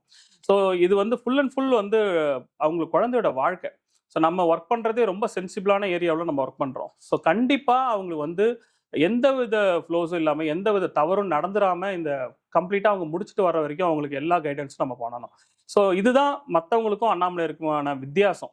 ஸோ மற்ற கன்சல்டன்சிஸ் போகும்பொழுது இதை வந்து அவங்க எதிர்பார்க்க முடியாது, நம்ம கிட்ட அது கண்டிப்பாக அவங்களுக்கு கிடைக்கும். சார் இப்போ நீட் அண்ட் எம்பிபிஎஸ் இதை பற்றின நிறைய கொஷின்ஸ் வந்து ஸ்டூடெண்ட்ஸ்க்கு இருக்கு. ஸோ ஃபர்ஸ்ட் கொஷின் வந்துட்டு கிளியரான ஒரு ஸ்ட்ரக்சர் நீட் பற்றியும் எம்பிபிஎஸ் பற்றியும், இதுதான் நீட், இல்ல வந்து இவ்ளோ ஸ்கோர் எடுத்தா இவ்ளோ கோட்டா இருக்கு, இந்த மாதிரியான ஒரு புரிதல நிறைய பேருக்கு இல்ல. சோ இது பத்தின எக்ஸ்பிளனேஷன் சார். நீட் வந்து கண்டிப்பா எலிஜிபிள் ஸ்டூடெண்ட்ஸு தான் எம்பிபிஎஸ் எஜுகேஷனுக்கு போகணும். அதாவது குவாலிட்டி ஆஃப் ஸ்டூடெண்ட்ஸ் வந்து கம்பல்சரி இருக்கணுன்றது தான் அதனுடைய இன்டென்ஷன். நீட் நடத்துறதுக்கான காரணம் குவாலிட்டி ஆஃப் ஸ்டூடெண்ட்ஸ் வந்து டாக்டர் ப்ரொஃபஷன்ஸ்குள்ளே வரணும் அப்படிங்கிறது தான். ஸோ அதில் வந்து உங்களுக்கு நிறைய விஷயங்கள் இருக்குது. ஃபஸ்ட்டு மார்க் பேசஸ் பார்த்தோம் அப்படின்னா 720 மார்க்ஸ் ஃபுல் மார்க் வச்சுருக்காங்க. அதில் அவுட் ஆஃப் பாஸ் பர்சன்டேஜ் அப்படிங்கிறது ரொம்ப கம்மி. ஒரு 120, 130, 110 அந்த மாதிரி தான் பாசிங் மார்க்ஸ் இருக்கும். கேட்டகரி வைஸ் டிஃபர் ஆகும். So community wise category wise differ ஆகுது. ஸோ இதில் வந்து ஸ்டூடெண்ட்ஸு எவ்வளவு மார்க் ஸ்கோர் பண்ணுறாங்களோ அவங்க மார்க்குக்கு தகுந்த மாதிரி கவர்மெண்ட் காலேஜில் கிடைக்குதா இல்லை ப்ரைவேட் காலேஜில் கிடைக்குதா, ப்ரைவேட் காலேஜ் கவர்மெண்ட் கோட்டாவா இல்லை டீம்டு யூனிவர்சிட்டியா அப்படிங்கிறதுலாம் டிசைட் ஆகுது. இப்போ ஒரு ஸ்டூடெண்ட்டு எல்லாருக்குமே ஃபஸ்ட்டு வந்து கவர்மெண்ட் சீட் வாங்கணும், கவர்மெண்ட் சீட்குள்ளே உள்ளே போகணும் அப்படின்ற எய்மில் தான் படிப்பாங்க. அதுக்குள்ளே தான் அவங்க மேக்ஸிமம் ட்ராவல் பண்ண நினைப்பாங்க. இல்லைனா ரிப்பீட்டர்ஸ்லாம் இப்போ போகிறாங்க. நிறைய பேர் வந்து எனக்கு கவர்மெண்ட் சீட் தான் வேணும்னு ரிப்பீட்டர்ஸ் போகிறாங்க. ஸோ என்னை பொறுத்த வரைக்கும் இயர்ஸ் வேஸ்ட் பண்ணுறதுன்றது அது ரொம்ப பெரிய விஷயம். ஸோ அது ஸ்டூடெண்ட்ஸ் ஓகே, அவங்க ஒரு நல்ல ஸ்கோர் எடுத்துட்டாங்க, கொஞ்சம் பார்டரில் போயிடுச்சு அப்படின்னா 100% அவங்க ரிப்பீட்டர்ஸ் போகலாம். பட் நிறைய ஸ்டூடெண்ட் ரொம்ப கம்மியாக மார்க் வாங்கிட்டு அவங்க கவர்மெண்ட் சீட்டுக்கு ட்ரை பண்ணுறேன்னு சொல்லிட்டு ரிப்பீட்டர்ஸ் போயிட்டே இருக்காங்க. அது வந்து அவாய்ட் பண்ணணும்னு நினைக்கிறேன்.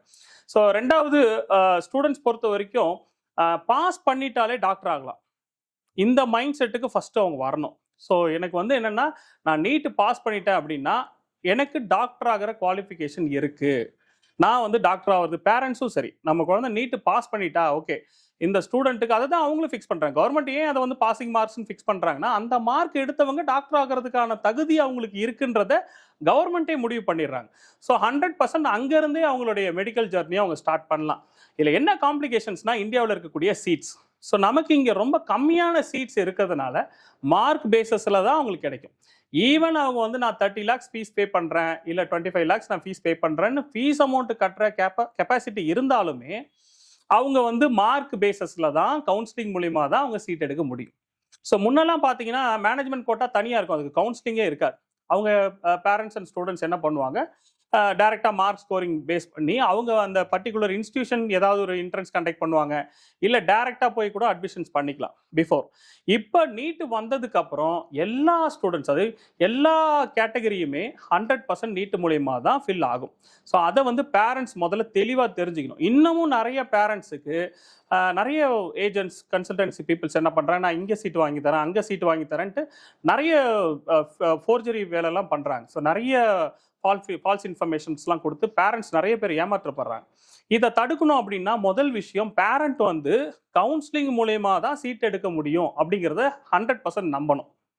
இப்போ ஒரு ஸ்டூடெண்ட்டு நல்ல மார்க் ஸ்கோரிங் இருக்குது, டாப் மார்க் வாங்குறாங்க அப்படின்னா கவர்மெண்ட் கவுன்சிலிங்கில் கிடைக்கும். இல்லை அதுக்கு அடுத்த ரேஞ்சு மார்க்குன்னா ப்ரைவேட் காலேஜ் கவர்மெண்ட் கோட்டா கிடைக்கும். அதுக்கு அடுத்து private college private quota, management quota. அதுக்கப்புறம் பார்த்தீங்கன்னா டீம்டு யூனிவர்சிட்டிஸ். ஸோ ஒவ்வொரு கேட்டகரியுமே அவங்க வந்து 100% அந்த மார்க் பேசிஸில் தான் அவங்க கவுன்சிலிங் மூலியமாக தான் எடுக்க முடியும். இப்போ 2 பேசிக்காக, இப்போ தமிழ்நாடு எடுத்துக்கிட்டோம், இல்லை எந்த ஸ்டேட்டில் இருக்கிறவங்களா எடுத்துக்கிட்டாலும் அவங்க வந்து 2 கவுன்சிலிங் பேசிக்காக அப்ளை பண்ணணும். ஒன்று அவங்களுடைய ஸ்டேட் கவுன்சிலிங். இப்போ ஃபார் எக்ஸாம்பிள் தமிழ்நாடுனா தமிழ்நாடு ஸ்டேட் கவுன்சிலிங் அப்ளை பண்ணணும். அதே மாதிரி ஆல் இண்டியா கோட்டாவுக்கும் கம்பல்சரி அவங்க அப்ளை பண்ணணும். இந்த ஆல் இண்டியா கோட்டா அப்படிங்கிறது எல்லா ஸ்டேட்டில் இருக்கக்கூடிய 15% seats plus all India institutions இருக்குது. இப்போ ஜிப்மர் இருக்குது, எய்ம்ஸ் இருக்குது, அந்த மாதிரி சென்ட்ரலைஸ்டு யூனிவர்சிட்டிஸ் இருக்கு இல்லையா, நேஷனல் யூனிவர்சிட்டிஸ், அவங்களுடைய இன்ஸ்டிடியூஷன்ஸ்க்கும் சேர்த்து இந்த கவுன்சிலிங்கில் வந்து அவங்க கலந்துக்கிட்டோம். ஸோ இந்த 2 கவுன்சிலிங் அப்ளை பண்ணும்பொழுது அவங்க எனி மார்க்ஸ், எந்த மார்க்காக இருந்தாலும் கவுன்சிலிங் மூலயமா மட்டும்தான் அவங்களால சீட் எடுக்க முடியும். ஸோ மார்க் அவங்க ஜஸ்ட் பாஸ் ஆகிட்டாங்க, இருந்தாலும் அவங்களுக்கு வந்து பணம் பே பண்ணுற கெப்பாசிட்டி இருக்குது, கவுன்சிலிங்கில் அவங்களுக்கு அந்த சீட்டு கிடைக்கலன்னா 100% யாராலையுமே அந்த சீட்டை அவங்களால வாங்க முடியாது. ஸோ அதை வந்து பேரண்ட்டு ரொம்ப தெளிவாக தெரிஞ்சுக்கணும். ஸோ இதுக்கு அடுத்து பார்த்தீங்கன்னா நீட்டு மார்க்கை பேஸ் பண்ணி இப்போ நம்மளே சொல்லிட்டோம், கவர்மெண்ட்டே வந்து அது பாசிங் பர்சன்டேஜ் ஃபிக்ஸ் பண்ணிட்டாங்க. அந்த மார்க் எடுத்தவங்க தாராளமாக எம்பிபிஎஸ் படிக்கலாம். ஒருவேளை அவங்களுக்கு தமிழ்நாட்டில் கிடைக்கல, இல்லை அதர் ஸ்டேட்ஸ், நியர்பை ஸ்டேட்ஸில் கிடைக்கல, அதர் ஸ்டேட்ஸ் போய் படிக்கிறாங்க நிறைய ஸ்டூடெண்ட்ஸு. ஸோ அதர் ஸ்டேட்ஸில் கம்மியான பட்ஜெட் எங்கே இருக்குது, இவங்க மார்க்குக்கு எங்கே கிடைக்கும், அந்த மாதிரி நிறைய அனலைசேஷன்ஸ் இருக்குது. ஸோ அதெல்லாம் நம்ம வந்து ஸ்டூடெண்ட்ஸுக்கு நம்ம கைட் பண்ணுறோம். ஸோ அந்த மாதிரிலாம் படிக்கலாம். இது எதுவுமே இல்லை அப்படின்ற பட்சத்தில் தாராளமாக ஃபாரினில் போய் படிக்கலாம். அதுக்குமே நீட் எலிஜிபிலிட்டி மஸ்ட். ஸோ ஒரு ஸ்டூடெண்ட் வெளிநாட்டில் போய் எம்பிபிஎஸ் படிக்கணும்னாலும் 100% அவங்க இந்தியாவில் நீட்டு பாஸ் பண்ணியிருக்கணும். ஜஸ்ட் பாஸ் கண்டிப்பாக இருக்கணும். ஜஸ்ட் பாஸ் இருந்தால் மட்டும்தான் அவங்களால ஃபாரினில் போய் எம்பிபிஎஸ் படிச்சுட்டு இந்தியா வந்து டாக்டர் ஆக முடியும். ஒரு சில பேர் நாங்கள் நீட் எக்ஸாம் பாஸ் பண்ணல, நான் ஃபாரினில் போய் படிக்கலாமா, நான் படிச்சுட்டு அங்கேயே, பல பேரண்ட்ஸ் வந்து ஃபாரின்லேயே செட்டில் ஆனவங்க இருப்பாங்க. அந்த மாதிரி பேரண்ட்ஸ்லாம் என்ன பண்ணுறாங்க, குழந்தைங்கள 12th வரைக்கும் இந்தியாவில் படிக்க வைக்கிறாங்க. அதுக்கப்புறம் அவங்களோட ஹையர் எஜுகேஷன் அண்ட் அவங்க செட்டில் ஆகிறதுலாம் ஃபாரினில் பண்ணுறாங்க. அந்த மாதிரி கேண்டிடேட்ஸ்லாம் வித்தவுட் நீட்டு கூட போகிறாங்க. ஸோ நீட் வந்து கம்பல்சரி அவங்க பாஸ் பண்ணி இந்தியாவில் வந்து அவங்க டாக்டராக ப்ராக்டிஸ் பண்ணணும்னா மட்டும்தான் அவங்க இந்த நீட் எக்ஸாம் பாஸ் பண்ணியிருக்கணும். ஃபாரின் கண்ட்ரிலேயே அவங்க டாக்டராக வராங்க, இல்லை வேறு கண்ட்ரிஸ்க்கு போகிறாங்க அப்படின்னா வித்தவுட் நீட்டு கூட போகிறாங்க. பட் அட்வைசபிள் என்ன அப்படின்னா நீட்டு பாஸ் பண்ணிட்டு போகிறது தான் அட்வைசபிள். Okay sir. இப்ப நீட் பாஸ் பண்ணிட்டு அப்ராட்ல போய் படிக்கிறாங்க எம்பிபிஎஸ், திரும்ப வந்து இந்தியால பிராக்டிஸ் பண்றதுக்கு என்னென்ன என்ட்ரன்ஸ் எக்ஸாம்ஸ் இருக்குங்க சார்? இப்போ நீட் எப்படியோ அதே மாதிரி கம்ப்ளீட் பண்ணுறதுக்கு நெக்ஸ்ட்டு, ஸோ ஒரு ஸ்டூடெண்ட்டு நான் டாக்டர் ஆகணும்னு விருப்பப்பட்டுட்டாங்க அப்படின்னா முதல்ல அவங்க நீட்டு கிளியர் பண்ணிவிட்டு எம்பிபிஎஸ்க்குள்ளே போகணும். அது எம்பிபிஎஸ் ப்ரோக்ராம் முடிச்சுட்டு அதுக்கப்புறம் நெக்ஸ்ட் எக்ஸாம் எழுதி பாஸ் பண்ணி அதுக்கப்புறம் தான் அவங்க டாக்டர் ஆக முடியும்.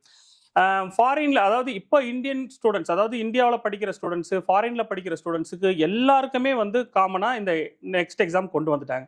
இதுக்கு முன்னாடி ஃபாரினில் படிக்கிறவங்க எஃப்எம்ஜின்னு சொல்லிட்டு ஒரு exam, foreign medical graduate exam அப்படின்னு சொல்லிட்டு அந்த எக்ஸாம் அட்டன் பண்ணி பாஸ் பண்ணதுக்கப்புறம் தான் இந்தியாவில் டாக்டர் ஆக முடியும். ஆனால் இப்போ இந்தியன் கவர்மெண்ட் என்ன பண்ணிட்டாங்க, ஃபாரினில் படிக்கிறவங்க இந்தியாவில் படிக்கிறவங்க எல்லாருக்குமே காமனாக ஒரே எக்ஸாம்ஸாக நெக்ஸ்ட் எக்ஸாமாக கொண்டு வந்துட்டாங்க. இப்போ இந்தியாவில் பிஜி எஜுகேஷன் போகணும் அப்படின்னு நினைக்கிற ஸ்டூடெண்ட்ஸு பிஜி நீட் எழுதுவாங்க. ஃபாரின்ல படிக்கிறவங்க ஃபர்ஸ்ட் எஃப்எம்ஜி கிளியர் பண்ணணும், அதுக்கப்புறம் பிஜி நீட் எழுதினாதான் அவங்களுக்கு பிஜி சீட் கிடைக்கும். இப்போ இந்த 2 எக்ஸாம்ஸ் இந்தியன் கவர்மெண்ட் நடத்துற மாதிரி இருக்கிறதுனால இதை மாற்றி ஒரே எக்ஸாம்ஸாக கொண்டு வந்துட்டாங்க. ஸோ அது மட்டும் இல்லை, இன்னொரு விஷயம், இன்னைக்கு உலக அளவில் மெடிக்கல் நெக்லிஜியன்ஸ், மருத்துவ தவறுகள் அதிகமாக நடக்கிறது இந்தியாவில் தான். ஸோ இந்தியாவில் அப்போ குவாலிட்டி ஆஃப் எஜுகேஷன் நல்லா இருந்தும் குவாலிட்டியான மருத்துவர்கள் வந்து வெளியில் வர்றதில்லை அப்படிங்கிறது ஒரு பெரிய பார்வையாக பார்க்கப்படுது. ஏன்னா இங்கே ப்ரைவேட் யூனிவர்சிட்டிஸ் இருக்குது, டீம்டு யூனிவர்சிட்டிஸ் இருக்குது, ப்ரைவேட் காலேஜஸ் இருக்குது. ஸோ ஒவ்வொருத்தவங்களும் எல்லாருமே கம்மிங் அண்டர் கவர்மெண்ட் கிடையாது. அப்போ ஒரு மெடிக்கல் என்ட்ரன்ஸ் முடிச்சு ஒரு காலேஜுக்குள்ளே போயிட்டாங்க அப்படின்னா அவங்களுக்கான எக்ஸாம்ஸ் எல்லாமே அந்தந்த பர்டிகுலர் இன்ஸ்டிடியூஷன்ஸ் கண்டக்ட் பண்ணுற மாதிரியான கான்செப்ட்ஸும் இந்தியா முழுக்க இருக்குது. ஸோ குவாலிட்டி ஆஃப் எஜுகேஷனை எப்படி உறுதிப்படுத்துறது?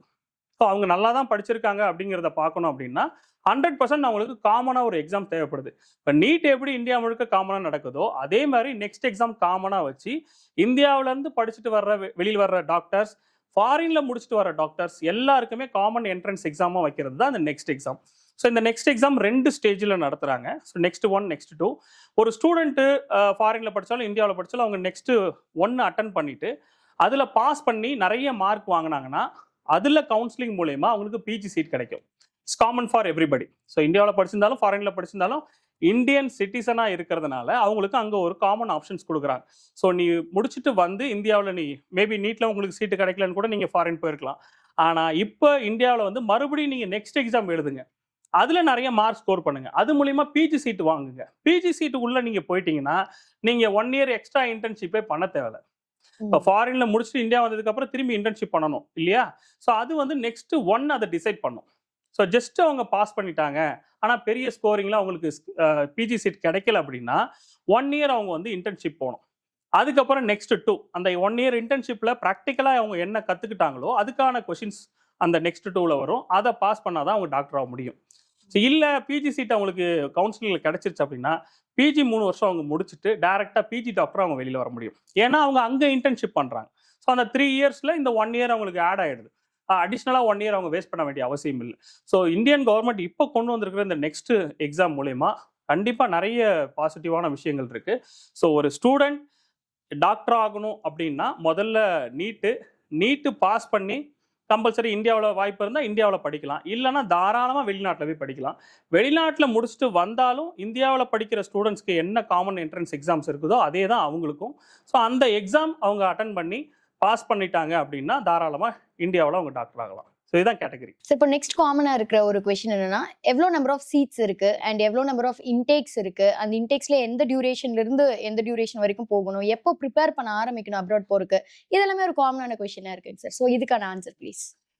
கண்டிப்பாக. அதாவது இப்போ நீட் எக்ஸாம் ஆல்மோஸ்ட் முடிஞ்சிருச்சு. ஸோ எல்லா ஸ்டூடெண்ட்ஸ்க்குமே அவங்களுக்கு என்ன எக்ஸ்பெக்டட் மார்க் அப்படிங்கிறது தெரிஞ்சிருக்கும்.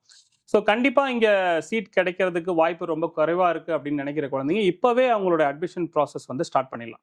இப்போது எல்லா கண்ட்ரீஸ்லையுமே மேக்ஸிமம், அதாவது இந்தியா தவிர மற்ற கண்ட்ரீஸில் ஒரு பெரிய அட்வான்டேஜ் என்னென்னா 2 இன்டேக் கண்டிப்பாக இருக்கும். ஸோ ஃபஸ்ட்டு இந்த ஸ்டூடெண்ட்ஸ் வந்து ஓகே மார்க் நம்ம கம்மியாக தான் வரும்னு அப்படின்னு நினச்சிட்டாங்கன்னா அவங்க செப்டம்பர் இன்டேக்கே போயிடலாம். So September intake 1, February intake 1. So September intake already admission start ஆகி போயிட்டுருக்கு.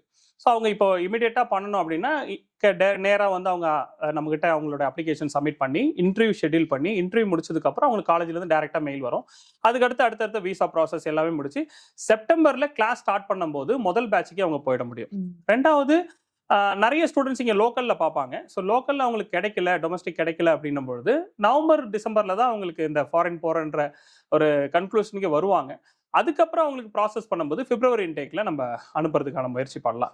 பட் என்னை பொறுத்த வரைக்கும் அவங்க செப்டம்பர் இன்டேக்லேயே போயிடணும் அப்படின்றது தான் பெஸ்ட் ஆப்ஷனாக இருக்கும். ஸோ பார்டர் மார்க் அவங்களுக்கு தெரியும் இங்கே கிடைக்கும் அப்படின்ற பார்டர் மார்க்கில் இருக்கிறவங்க வேணால் வெயிட் பண்ணி அவங்க பார்த்துட்டு வரலாம். பட் மற்றபடி மார்க் ஓரளவுக்கு ஜஸ்ட் பாஸ் ஆகிருக்காங்க, இல்லை ஒரு 200, 300 இருக்கிறாங்க அப்படின்னா 100% அவங்க இப்போவே அட்மிஷன்ஸ் ப்ரொசீஜர்ஸ் வந்து ஸ்டார்ட் பண்ணலாம். சார் இப்போ ஒரு ஸ்டூடெண்ட் வந்து எம்பிபிஎஸ் அப்ராட்ல கம்ப்ளீட் பண்ணுறாங்கன்னா கம்ப்ளீட் பண்ணதுக்கப்புறம் அவங்களுக்கு என்னென்ன ஆப்ஷன்ஸ் இருக்குங்க சார்?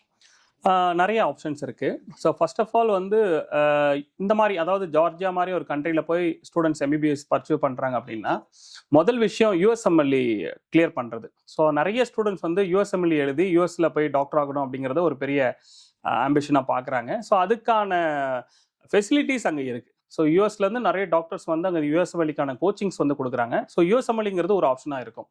அது ப்ரீமியம் ஆப்ஷன்ஸ். அதுக்கு அடுத்து நிறைய ஸ்டூடெண்ட்ஸ் வந்து பார்த்தீங்கன்னா பிஜி அங்கேயே படிக்கணும் அப்படின்னு விருப்பப்படுறாங்க. ஸோ பிஜி வந்து பார்த்தீங்கன்னா இப்போ நீங்கள் ஜார்ஜியாவிலையும் படிக்கலாம். ஜார்ஜியாவில் யூஜி முடிச்சுட்டு அதுக்கப்புறம் நிறைய கண்ட்ரிஸ் யூரோப்பியன் யூனியனில் இருக்கக்கூடிய country like Italy, Germany, Scotland, Poland, Lithuania, France, இன்னும் லிஸ்பான் கன்வென்ஷன் கண்ட்ரிஸ்ன்னு சொல்லுவாங்க. அரௌண்ட் 47 கண்ட்ரீஸில் இவங்க வந்து டைரெக்டாக டாக்டராக ப்ராக்டிஸும் பண்ணலாம், பிஜியும் படிக்கலாம். ஸோ இப்போ ஃபார் எக்ஸாம்பிள் இப்போ ஜெர்மன் எடுத்துக்கோம். நம்ம யூனிவர்சிட்டி ஜெர்மனில் பெர்லின் யூனிவர்சிட்டி அப்படின்னு சொல்லிட்டு ஒரு யூனிவர்சிட்டியில் டேரெக்டாக எம்ஓஇ சைன் பண்ணிட்டு நம்ம யூனிவர்சிட்டிலேருந்து போகக்கூடிய ஸ்டூடெண்ட்ஸ்க்கு டேரெக்டாக போய் அங்கே வந்து அவங்க பிஜி எஜுகேஷன் ஃப்ரீயாக படிக்க முடியும். ப்ளஸ் அவங்க அங்கே வந்து பார்த்தீங்கன்னா அவங்களுக்கு ஸ்டைஃபன் கிடைக்கும். ஸோ மந்த்லி ஆல்மோஸ்ட் ஒரு 3000 யூரோ அப்ராக்சிமேட்டாக 3 lakhs வந்து அவங்க earn பண்ணிக்கிட்டே பிஜி வந்து ஃப்ரீயாக படிக்க முடியும். இது ஒரு மிகப்பெரிய ஆப்ஷன். ஸோ மோஸ்ட்டாக ஃபாரினில் இருக்கக்கூடிய ஆப்ஷன்ஸ் பார்த்தீங்கன்னா யூஎஸ்எம்எல்இ ட்ரை பண்ணுறது, இல்லை பிளாப் எக்ஸாம் ட்ரை பண்ணுறது, ஜெர்மனில் டாக்டர் ப்ராக்டிஸ் பண்ணுறது, ஸோ இந்த மாதிரி மற்ற கண்ட்ரீஸில் போய் டாக்டராக ப்ராக்டிஸ் பண்ணுறது, இதெல்லாமே அவங்களுக்கு பாசிபிலிட்டிஸ் இருக்குது. இதில் சேலஞ்சிங்கான விஷயம் என்னென்னா, இப்போ அவங்க ஜெர்மன் மாதிரி ஒரு கண்ட்ரிக்கு போகிறாங்க, பிஜி அவங்க ப்ராக்டிஸ் பண்ண போகிறாங்கன்னா language is important. So language வந்து அவங்க இப்போ நம்மக்கிட்ட அவங்க கமிட் ஆகிட்டாங்க ஆல்ரெடி வந்து, இல்லை சார் நான் வந்து ஜெர்மன் போகணும், எனக்கு நீங்கள் அதுக்கான அட்வைஸ் கொடுங்க அப்படின்னு சொல்லிட்டு நம்ம சொல்லிட்டாங்கன்னா, இவங்களுக்கு ஃபர்ஸ்ட் இயர்லேருந்தே நம்ம ஜெர்மன் லாங்குவேஜையும் அடிஷ்னலாக கொடுக்குறோம். Not compulsion. எந்த ஸ்டூடெண்ட் வந்து எனக்கு நான் ஜெர்மன் போகணும்னு விருப்பப்படுறாங்களோ அவங்களுக்கு அந்த லாங்குவேஜை அடிஷ்னலாக கொடுக்குறோம். அதில் ஒரு 4 லெவல் அவங்க இந்த எம்பிபிஎஸ் படிக்கும் போதே கூட அடிஷ்னலாக அவங்க இந்த லாங்குவேஜ் படிச்சுட்டு வந்தாங்க அப்படின்னா ஜெர்மனில் போய் அவங்கள ஈஸியாக செட்டில் ஆக முடியும். கம்பேர் டு இந்தியா, நீங்கள் யூரோப்பியன் கண்ட்ரீஸில் உங்களுக்கு மெடிக்கல் ப்ரொஃபஷன்ஸ்க்கான சேலரிலாம் ரொம்ப ஹை. ஸோ அவங்க வந்து நிறைய சேலரி, அதே மாதிரி ஒர்க்கு பேஸும் வந்து அவங்களுக்கு ரொம்ப கம்மியாக தான் இருக்கும்.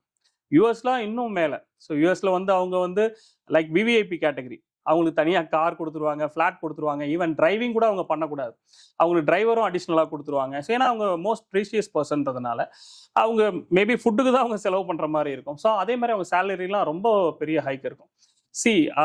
ஸ்டூடெண்ட் வந்து ஒரு நல்ல மென்டாலிட்டியோட அவங்க வந்து நல்லா ஒரு முன்னாடியே ஒரு கைடன்ஸோட ஒரு ப்ரிப்பேராக அவங்க போய் படிக்கிறாங்க அப்படின்னா நிறைய ஆப்பர்ச்சுனிட்டிஸ் இருக்குது. நான் சொன்னதெல்லாம் ஒரு கம்மியான ஆப்ஷன்ஸ் தான், இன்னும் நிறைய ஆப்ஷன்ஸ் இருக்குது. ஆப்வியஸ்லி இங்கே இந்தியாவிலேருந்து போகிறவங்களுடைய முதல் டார்கெட்டு இங்கே வந்து நெக்ஸ்ட் எக்ஸாமோ இல்லை எஃப்எம்ஜியோ கிளியர் பண்ணி இந்தியாவில் டாக்டர் ஆகணும் அப்படிங்கிறது தான் ஃபர்ஸ்ட் ஆப்ஷனாக இருக்கும். பிஜி கண்டிப்பாக அவங்க வந்து தாராளமாக அந்த ஜோனில் இருக்கிற எந்த கண்ட்ரியில் வேணாலும் போய் படிக்கலாம்.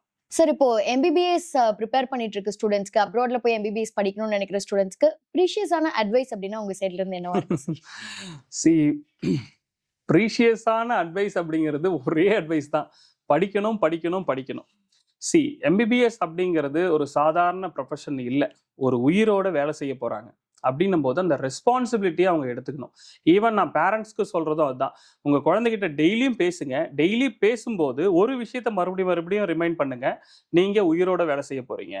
ஸோ உங்களுடைய படிப்பு ரொம்ப ரொம்ப இம்பார்ட்டன்ட். நீங்க எதையுமே ஒமிட் பண்ணக்கூடாது, எதையுமே எந்த ஒரு சிங்கிள் வேர்டை கூட அவங்க விட்டுறக்கூடாது. ஏன்னா நாளைக்கு அது சம்பந்தமா ஒரு பேஷண்ட் அவங்க பார்க்குறாங்கன்னும் போது அவங்களுக்கு தெரியாதுன்னு அவங்களால விலக முடியாது. மற்ற ப்ரொஃபஷன்ஸ் அப்படி கிடையாது. இப்போ இன்ஜினியரிங்கும் மற்ற இதுவோ எனக்கு இது தெரியாதுன்னு நம்ம ஈஸியாக வெளியில் வந்துடலாம். பட் மெடிக்கல் ப்ரொஃபஷன்ஸ் அப்படி கிடையாது. ஸோ ஸ்டூடெண்ட்ஸ்க்கு நம்ம கொடுக்குற அட்வைஸ் 100% படிங்க. ஸோ உங்களுக்கு எல்லா விஷயத்தையும் கற்றுக்குங்க. இதில் சொல்லப்போனால் இன்னும் சப்ஜெக்ட்ஸும் கம்மி தான். மற்ற ப்ரொஃபஷன்ஸ் விட மெடிக்கல் சப்ஜெக்டில் ஆல்மோஸ்ட் 19 சப்ஜெக்ட்ஸ் தான் இருக்குது. அதிலே கிளினிக்கல் நான் கிளினிக்கல் பிரிக்கிறாங்க. ஒன்னோடு ஒன்று உங்களுக்கு கண்டினியூ ஆகிட்டே வரும். ஸோ அப்போ நல்லா படிச்சுட்டாங்க அப்படின்னா அந்த ப்ரொஃபஷன்ஸ்க்கு அவங்க கொடுக்குற மரியாதை அவங்க வந்து அப்போ தான் அது வந்து ஒரு ரெஸ்பான்சிபிலிட்டி எடுத்து படிக்கிற மாதிரி. ஸோ என்னுடைய advice to the student is, உங்களுக்கு எல்லா வசதியும் எங்களை மாதிரி பீப்புள்ஸ் வந்து பண்ணி கொடுக்க போறாங்க, பேரண்ட்ஸ் செலவு பண்ண போறாங்க. ஸோ அதில் மாற்று கருத்தே இல்லை. அவங்கள ஸ்டூடெண்ட்டோடைய வேலை படிக்கணும். ஸோ நிறைய டைம் ஸ்பெண்ட் பண்ணணும். ஸோ அவங்க ஒரு நாளைக்கு குறைஞ்சபட்சம் ஒரு 10 hours அவங்க படிப்புக்காக மட்டுமே ஒதுக்கணும். மினிமம் 10 hours அவங்க படிப்புக்காக ஒதுக்கணும். காலேஜுக்கு 4 hours, வீட்டில் வந்து அவங்க ஒரு ஹாஸ்டல்ஸ்லேயோ ரூம்ஸ்லேயோ வந்து பண்ணக்கூடிய ஹோம் ஒர்க்ஸு, ரிசர்ச், இன்னைக்கு இருக்கிற டெக்னாலஜிஸ் வைஸ் நிறைய அப்டேட் பண்ண வேண்டியிருக்கு. இந்த மாதிரி நிறைய விஷயங்கள் இருக்கு. ஸோ ஒவ்வொரு நாளும் அவங்க புதுசாக தெரிஞ்சுக்குவாங்க. அதை வந்து அவங்க எந்த அளவுக்கு ஐடியாலஜிக்கலாக அவங்க எப்படி ஏற்றுக்கிறாங்கன்றது தான் விஷயம். ஸோ படிக்கணும், அதுதான் ஃபர்ஸ்ட் அட்வைஸ். சார், இப்போ நெக்ஸ்ட் வந்து செட் ஆஃப் கொஸ்டின்ஸ்ல சில கான்ட்ரவர்ஷியலான கொஸ்டின்ஸும் இருக்கு. அந்த வகையில ஃபர்ஸ்ட் கொஸ்டின் வந்துட்டு, நீட் நடத்துறது வந்துட்டு நிறைய பேர் கரெக்ட் சொல்றாங்க, நிறைய பேர் தப்புன்னு சொல்றாங்க. உங்களோட பெர்ஸ்பெக்டிவ்ல இருந்து நீட் அப்படிங்கிற ஒன்று கண்டக்ட் பண்றது கரெக்ட் ஆர் ராங்? இப்போ common entrance exam all over India ஒரு எக்ஸாம் நடக்குது. அதில் குவாலிட்டியான ஸ்டூடெண்ட்ஸை வந்து மெடிக்கல் ப்ரொஃபஷனுக்குள்ளே வரணும்னு இந்தியா கவர்மெண்ட் நினைக்கிறது கரெக்டு தான். நீட் நடத்துறது என்னை பொறுத்த வரைக்கும் கரெக்டு தான். பட் என்னன்னா அதில் நடத்துறதுல நிறைய சேலஞ்சஸ் வந்து ஃபேஸ் பண்றாங்க. ஒவ்வொரு ஸ்டேட்டுக்கும் அது டிஃபர் ஆகுது. ஒவ்வொரு ஸ்டேட்லயும் அதை வந்து கரெக்டான முறையில் நடத்த முடியறதில்ல. ஏன்னா இந்தியா வாஸ்ட் ஏரியா, நிறைய ஸ்டூடெண்ட்ஸ் வந்து அட்டன் பண்றாங்க. ஸோ அங்கங்க ஒரு சில இடங்கள்ல தவறு நடக்க தான் செய்யுது. நம்ம நியூஸ் பார்க்குறோம், நிறைய இடத்துல சீட்டிங் நடக்குது, நிறைய மார்க் ப்ராக்டிஸ் பண்றது, அது இதுன்னு ஏகப்பட்ட விஷயங்கள் நம்ம பார்க்குறோம். பட் இந்த எக்ஸாம் கரெக்டா, நீட் நடத்துறது கரெக்டானா 100% கரெக்ட். ஒன்று. ரெண்டாவது, இதுல எல்லா ஸ்டேட்ல இருக்கிற எல்லா ஸ்டூடெண்ட்ஸுக்குமே காமனா வாய்ப்பு கிடைக்குது. இப்போ நீங்க ஆல் ஓவர் இந்தியா இருக்கக்கூடிய 15% சீட்ஸ்ல இது வரைக்கும் அந்தந்த ஸ்டேட்ல இருக்கிற ஸ்டூடெண்ட்ஸ் உள்ள வருவாங்க. இப்போ காமனா என்ட்ரன்ஸ் நடக்கும்போது தமிழ்நாட்டில் இருக்கிற ஸ்டூடெண்ட் இந்தியாவில் எந்த மூலைக்கு வேணாலும் போய் எம்பிபிஎஸ் அட்மிஷன்ஸ் எடுக்கலாம். ஸோ ஸ்டார்டிங்ல நீட் நடத்த ஸ்டார்ட் பண்ணும்போது இங்கேயுமே மார்க் எல்லாம் கம்மியாக தான் வாங்கிட்டு இருந்தாங்க. பட் இப்போ தமிழ்நாட்டில் தான் நம்பர் 1 மார்க், அதாவது ஃபர்ஸ்ட் மார்க்கே தமிழ்நாட்டிலேருந்து வர்றாங்க. ஸோ இதெல்லாம் நம்ம நியூஸில் போன வருஷம் கூட நம்ம நியூஸில் பார்த்துட்டு தான் இருக்கோம். ஸோ என்ன விஷயம்னா, நடத்துறது என்னை பொறுத்த வரைக்கும் 100% கரெக்ட். பட் அதை நடத்துகிற ஒவ்வொரு ஸ்டேட்டுக்கும் அதை நடத்தும் போது கரெக்டான முறையில் நடத்தணும். அதுக்கான பாதுகாப்பு ஏற்பாடுகள்லாம் ரொம்ப கரெக்டாக பண்ணணுன்றது தான் என்னுடைய விருப்பம். ஓகேங்க சார். சார் இப்போ இதுல வந்து செகண்டா வந்திருக்க கொஸ்டின் என்ன அப்படின்னு பார்த்தீங்கன்னா, இப்போ ரீசெண்டா நீட்ல வந்து இவ்வளோ செக்கிங் இருக்கு, இவ்வளோ ரெஸ்ட்ரிக்ஷன்ஸ் இருக்கு. ஸோ ஒரு ஸ்டூடெண்ட் வந்து நீட் எழுத போறாங்க அப்படின்னா அவங்க போய் எழுதுறதுக்கு முன்னாடியே நிறைய அவங்களுக்கு வந்து மென்டல் ப்ரெஷர் இருக்கு அப்படிங்கிற மாதிரிலாம் சொல்றாங்க. இதை நீங்க எப்படி பாக்குறீங்க சார்? இது வந்து இன்ஸ்டிடியூஷன், அதாவது அவங்க 12th படிக்கிற இன்ஸ்டிடியூஷன் அந்த ரெஸ்பான்சிபிலிட்டி எடுக்கணும்னு நினைக்கிறேன். ஏன்னா ஒரு ஸ்டூடெண்ட் 12th வந்துட்டாங்க, அவங்க ஏ குரூப், அதாவது பயாலஜி குரூப் படிக்கிறாங்க அப்படின்னா அவங்க கண்டிப்பா நீட் அட்டன் பண்றதுக்கு தான் பேரண்ட் அந்த இன்ஸ்டிடியூஷன்ல பர்டிகுலரா கொண்டு போய் சேர்க்குறாங்க. இதர் கவர்மெண்டா இருக்கட்டும், பிரைவேட்டா இருக்கட்டும், ஸ்டூடெண்ட் வந்து நீட் அட்டன் பண்ண போறாங்க அப்படிங்கிறது அந்த அட்லீஸ்ட் 2 இயர்ஸ் முன்னாடியே இல்லை 1 இயருக்கு முன்னாடியே அவங்களுக்கு தெரிஞ்சிடும். ஸோ ஸ்டூடெண்ட்டை மென்டலி இவங்க ப்ரிப்பேர் பண்ணுறதில்ல. இவங்க கொஷின் ஆன்சர் மட்டும்தான் படிக்க அவங்களுக்கு ப்ராக்டிஸ் பண்ணுறாங்களே தவிர அந்த எக்ஸாமை எப்படி ஃபேஸ் பண்ணுறது அப்படிங்கிறத சொல்லி தர்றதில்ல. என்னை பொறுத்த வரைக்கும் அதுக்கு இவங்க தனியாக கிளாஸஸ் கொடுக்கணும்னு நான் நினைக்கிறேன். ஸோ ஸ்டூடெண்ட்ஸ் வந்து கிளியராக இன்ஸ்ட்ரக்ஷன் கொடுத்துட்றாங்க. வருஷம் நீங்கள் அந்த எக்ஸாம் நடத்துகிற வெப்சைட்டில் போய் பார்த்தீங்க, NIT வெப்சைட்டில் போய் பார்த்தீங்கன்னா எல்லாமே டீட்டெயில்டாக கொடுத்துருக்காங்க. நீங்கள் எப்படி ட்ரெஸ் பண்ணணும், என்ன கொண்டு வரணும், என்ன கொண்டு வரக்கூடாது, எப்படி நீங்கள் உங்களுடைய ட்ரெஸ் கோடு எப்படி இருக்கணும், எல்லாமே மென்ஷன் பண்ணியிருக்காங்க. பட் பர்டிகுலர் இன்ஸ்டிடியூஷனில் எந்த ஸ்கூலில் அவங்க படிக்கிறாங்களோ அவங்க அதை வந்து அவங்களுக்கு தெளிவாக எடுத்து சொல்கிறதில்ல. ஸோ அது பேரண்டோடைய ரெஸ்பான்சிபிலிட்டி அண்ட் இன்ஸ்டிடியூஷனோட ரெஸ்பான்சிபிலிட்டின்னு நினைக்கிறேன். ஸோ இதனால் ஸ்டூடெண்ட் அங்கே போய் பாதிக்கப்படுறாங்க. எக்ஸாக்ட்லி அங்கே போன உடனே எல்லாருக்குமே எக்ஸாம்னா எல்லாருக்குமே அந்த பயம் இருக்க தான் செய்யலையா. இன்னும் சொல்லப்போனால் 17 வயசு குழந்தை, அவங்க வந்து அவ்வளோ பெரிய க்ரௌடில் இந்தியா முழுக்க இருக்கிற ஒரு எக்ஸாமில் காம்படேட் பண்ணுறாங்க அப்படின்னும் போது கண்டிப்பாக அந்த நர்வஸ்னஸ்லாம் இருக்கும். ஸ்டூடெண்ட்டை அதுக்கு முதல்ல ப்ராக்டிஸ் பண்ணணும். ஸோ அது வந்து உடனே 10 நாள் 5 நாள் கிடையாது. இவங்க 12th ஸ்டாண்டர்ட் உள்ள வரும்பொழுதே அவங்களுக்கு அந்த ப்ராக்டிஸ் கொடுக்க ஆரம்பிச்சிடணும். அதை இன்ஸ்டிடியூஷன் பண்ணலன்றது என்னுடைய கருத்து. அதாவது நீட் எக்ஸாம்ஸ்ல மார்க் வாங்க முடியாது, இல்லை நீட் எக்ஸாம் நடத்துறதே தப்பு அப்படிங்கிறதுலாம் ரொம்ப தவறான விஷயங்க. என்னன்னா, இப்போ ஒரு பேரண்டா இருக்கட்டும், ஸ்டூடெண்டா இருக்கட்டும், ஆல் ஓவர் இந்தியா முழுக்க நடக்கக்கூடிய ஒரு எக்ஸாம்ல நான் காம்படிட்டே பண்ண மாட்டேன் அப்படின்னு நினைக்கிறது மிகப்பெரிய தவறு. ஸோ அவங்களே அண்டர் எஸ்டிமேட் பண்ற மாதிரி. ஸோ இன்னைக்கு நிறைய குழந்தைங்க இப்போ தமிழ்நாட்டில இருந்து வேற ஸ்டேட்டுக்கு போறதுக்கான பெரிய ஆப்ஷன் இது, பெரிய ஓப்பன் இது. நீட் ஸ்டார்ட் பண்ணப்ப, நீட் வந்து இது 2016 கொண்டு வந்தப்ப வேணா இது ஒரு பெரிய கஷ்டமா இருந்திருக்கலாம். ஆனா இப்போ எல்லாருமே நிறைய படிக்கிறாங்க. ஸோ இன்னும் சொல்ல போனா இந்தியா முழுக்க சர்வே பண்ணும்போது சவுத்துல தான் படிக்கிற குழந்தைங்க அதிகமா இருக்காங்க, நல்லா படிக்கிற ஸ்டூடெண்ட்ஸ் அதிகமா இருக்காங்க. ஸோ அப்ப இவங்களுக்கு தான் எல்லா ஸ்டேட்லயும் வாய்ப்புகள் கிடைக்கும். இது வந்து அதர் ஸ்டேட்டுக்கு ஸ்டூடெண்ட் போய் படிக்கிறதுக்கான ஒரு மிகப்பெரிய சான்ஸ் தான் நீட். அதை வந்து அவங்க ரிவர்ஸா பாக்குறாங்க. ஸோ அங்க இருக்கிற குழந்தைங்க இங்க வந்துருவாங்க, இங்க இருக்கிற சீட்ஸ்லாம் ஃபில் ஆயிடும். அப்படி கிடையவே கிடையாது. நீங்க டேட்டாவை எடுத்து பார்த்தீங்கன்னா எல்லாருமே வந்து நார்த்ல போய் படிக்கிற ஸ்டூடெண்ட்ஸ் இப்போ லாஸ்ட் 2-3 இயர்ஸ்ல அதிகமா இருக்காங்க. நிறைய ஸ்டூடெண்ட்ஸுக்கு நார்த்ல வந்து சீட்டு கிடைக்குது. ஸோ MBBS படிக்கிறதுக்கு நான் ஒரு காம்படேட்டிவ் எக்ஸாம்லேயே நான் கலந்துக்க மாட்டேன் அப்படிங்கிறது அது வந்து சரியான பார்வையா இல்லை. 100% அவங்க வந்து அவங்கள தயார் பண்ணணும். பேரண்ட்ஸ் அதுக்கான ஊக்கம் கொடுக்கணும். கண்டிப்பாக அந்த எக்ஸாம்ஸ் எழுதி அவங்களால பாஸ் பண்ண முடியும். நிறைய பேர் பாஸ் பண்ணுறது இல்லை. நிறைய ஸ்டூடெண்ட் வந்து MBBS சீட்ஸ் வந்து அதர் ஸ்டேட்ல எடுத்துக்கிட்டு இருக்காங்க. அதர் ஸ்டேட்ல போய் டாக்டர் ஆகிட்டு இருக்காங்க. ஸோ அதனால என்னை பொறுத்த வரைக்கும் நீட் கம்பல்சரி வேணும். கொஞ்சம் அவங்களோட ஸ்க்ரூட்னிங் ப்ராசஸ்லாம் இன்னும் கொஞ்சம் நல்லா பண்ணலான்றது தான் கருத்து. சார், இன்னைக்கு அப்ராட்ல போய் MBBS படிக்கிறோம் அப்படின்னா அங்க எந்த அளவுக்கு எஜுகேஷன் குவாலிட்டி இருக்கும் அப்படிங்கிறது பேரண்ட்ஸோடைய டவுட்டா இருக்கு. ஸோ அது பத்தி உங்களுடைய கருத்து சார்? எஜுகேஷன் குவாலிட்டி அப்படின்னும் பொழுது முதல் விஷயம், அந்த கண்ட்ரியில போய் படிக்கிற ஸ்டூடெண்ட்ஸ் அங்க இருக்கிற பேஷண்ட்ஸ்க்கு ட்ரீட்மெண்ட் பண்றதுக்கு அந்த கவர்மெண்ட் அலோவ் பண்ணுது.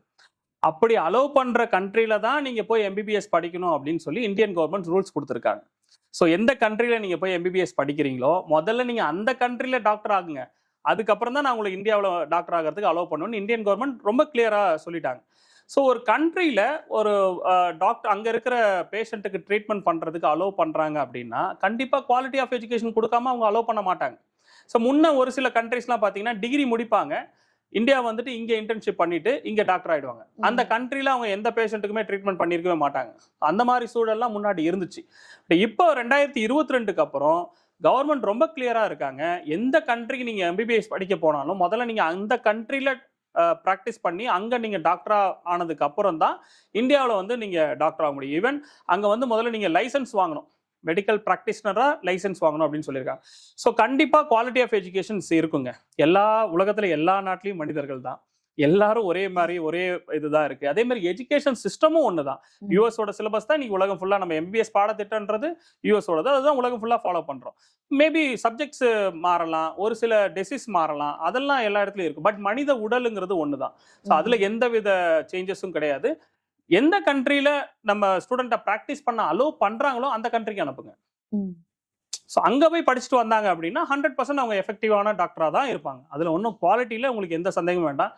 நிறைய கண்ட்ரீஸில் இப்போ இந்தியாவில் நடக்க முடியாத விஷயங்கள், ஒரு சில ஆப்ரேஷன்ஸ், ஒரு சில விஷயங்களுக்குலாம் ஃபாரினுக்கு தாங்க போகிறோம். ஆரம்ப காலத்துலேருந்தே இப்போ நம்ம யூரோப்பியன் யூனியனில், இப்போ இந்த கண்ட்ரி நம்ம பண்ணுற கண்ட்ரிஸ்லாம் எடுத்துக்கிட்டிங்கன்னா யூரோப் யூனியனில் இருக்கிறதுனால இன்னைக்கு இருக்கிற மெடிக்கல் ஃபெசிலிட்டிஸ் எல்லாமே அங்கே தான் உருவாகுது. ஃபார் எக்ஸாம்பிள் இட்டாலி, ஜெர்மன்லாம் எடுத்துங்க, நீங்க மெடிக்கல் ஃபீல்ட்ல இருக்கக்கூடிய எல்லா instruments like starting from MRI, CT, ECG, EMG, EEG, என்னென்ன எக்யூப்மெண்ட்ஸ் இருக்குதோ இது எல்லாமே மேனுஃபேக்சரிங் எங்கன்னு பார்த்தீங்கன்னா உங்களுக்கு இட்டாலி ஆர் ஜெர்மனி தான். ஸோ அங்கிருந்தா நம்ம மிஷினரிஸே இம்போர்ட் பண்றோம். ஸோ அப்போ ஒரு டெக்னாலஜிஸ் புதுசா வருதுன்னா அங்கதான் வரும், அவங்க அங்கதான் கலந்துக்க முடியும்.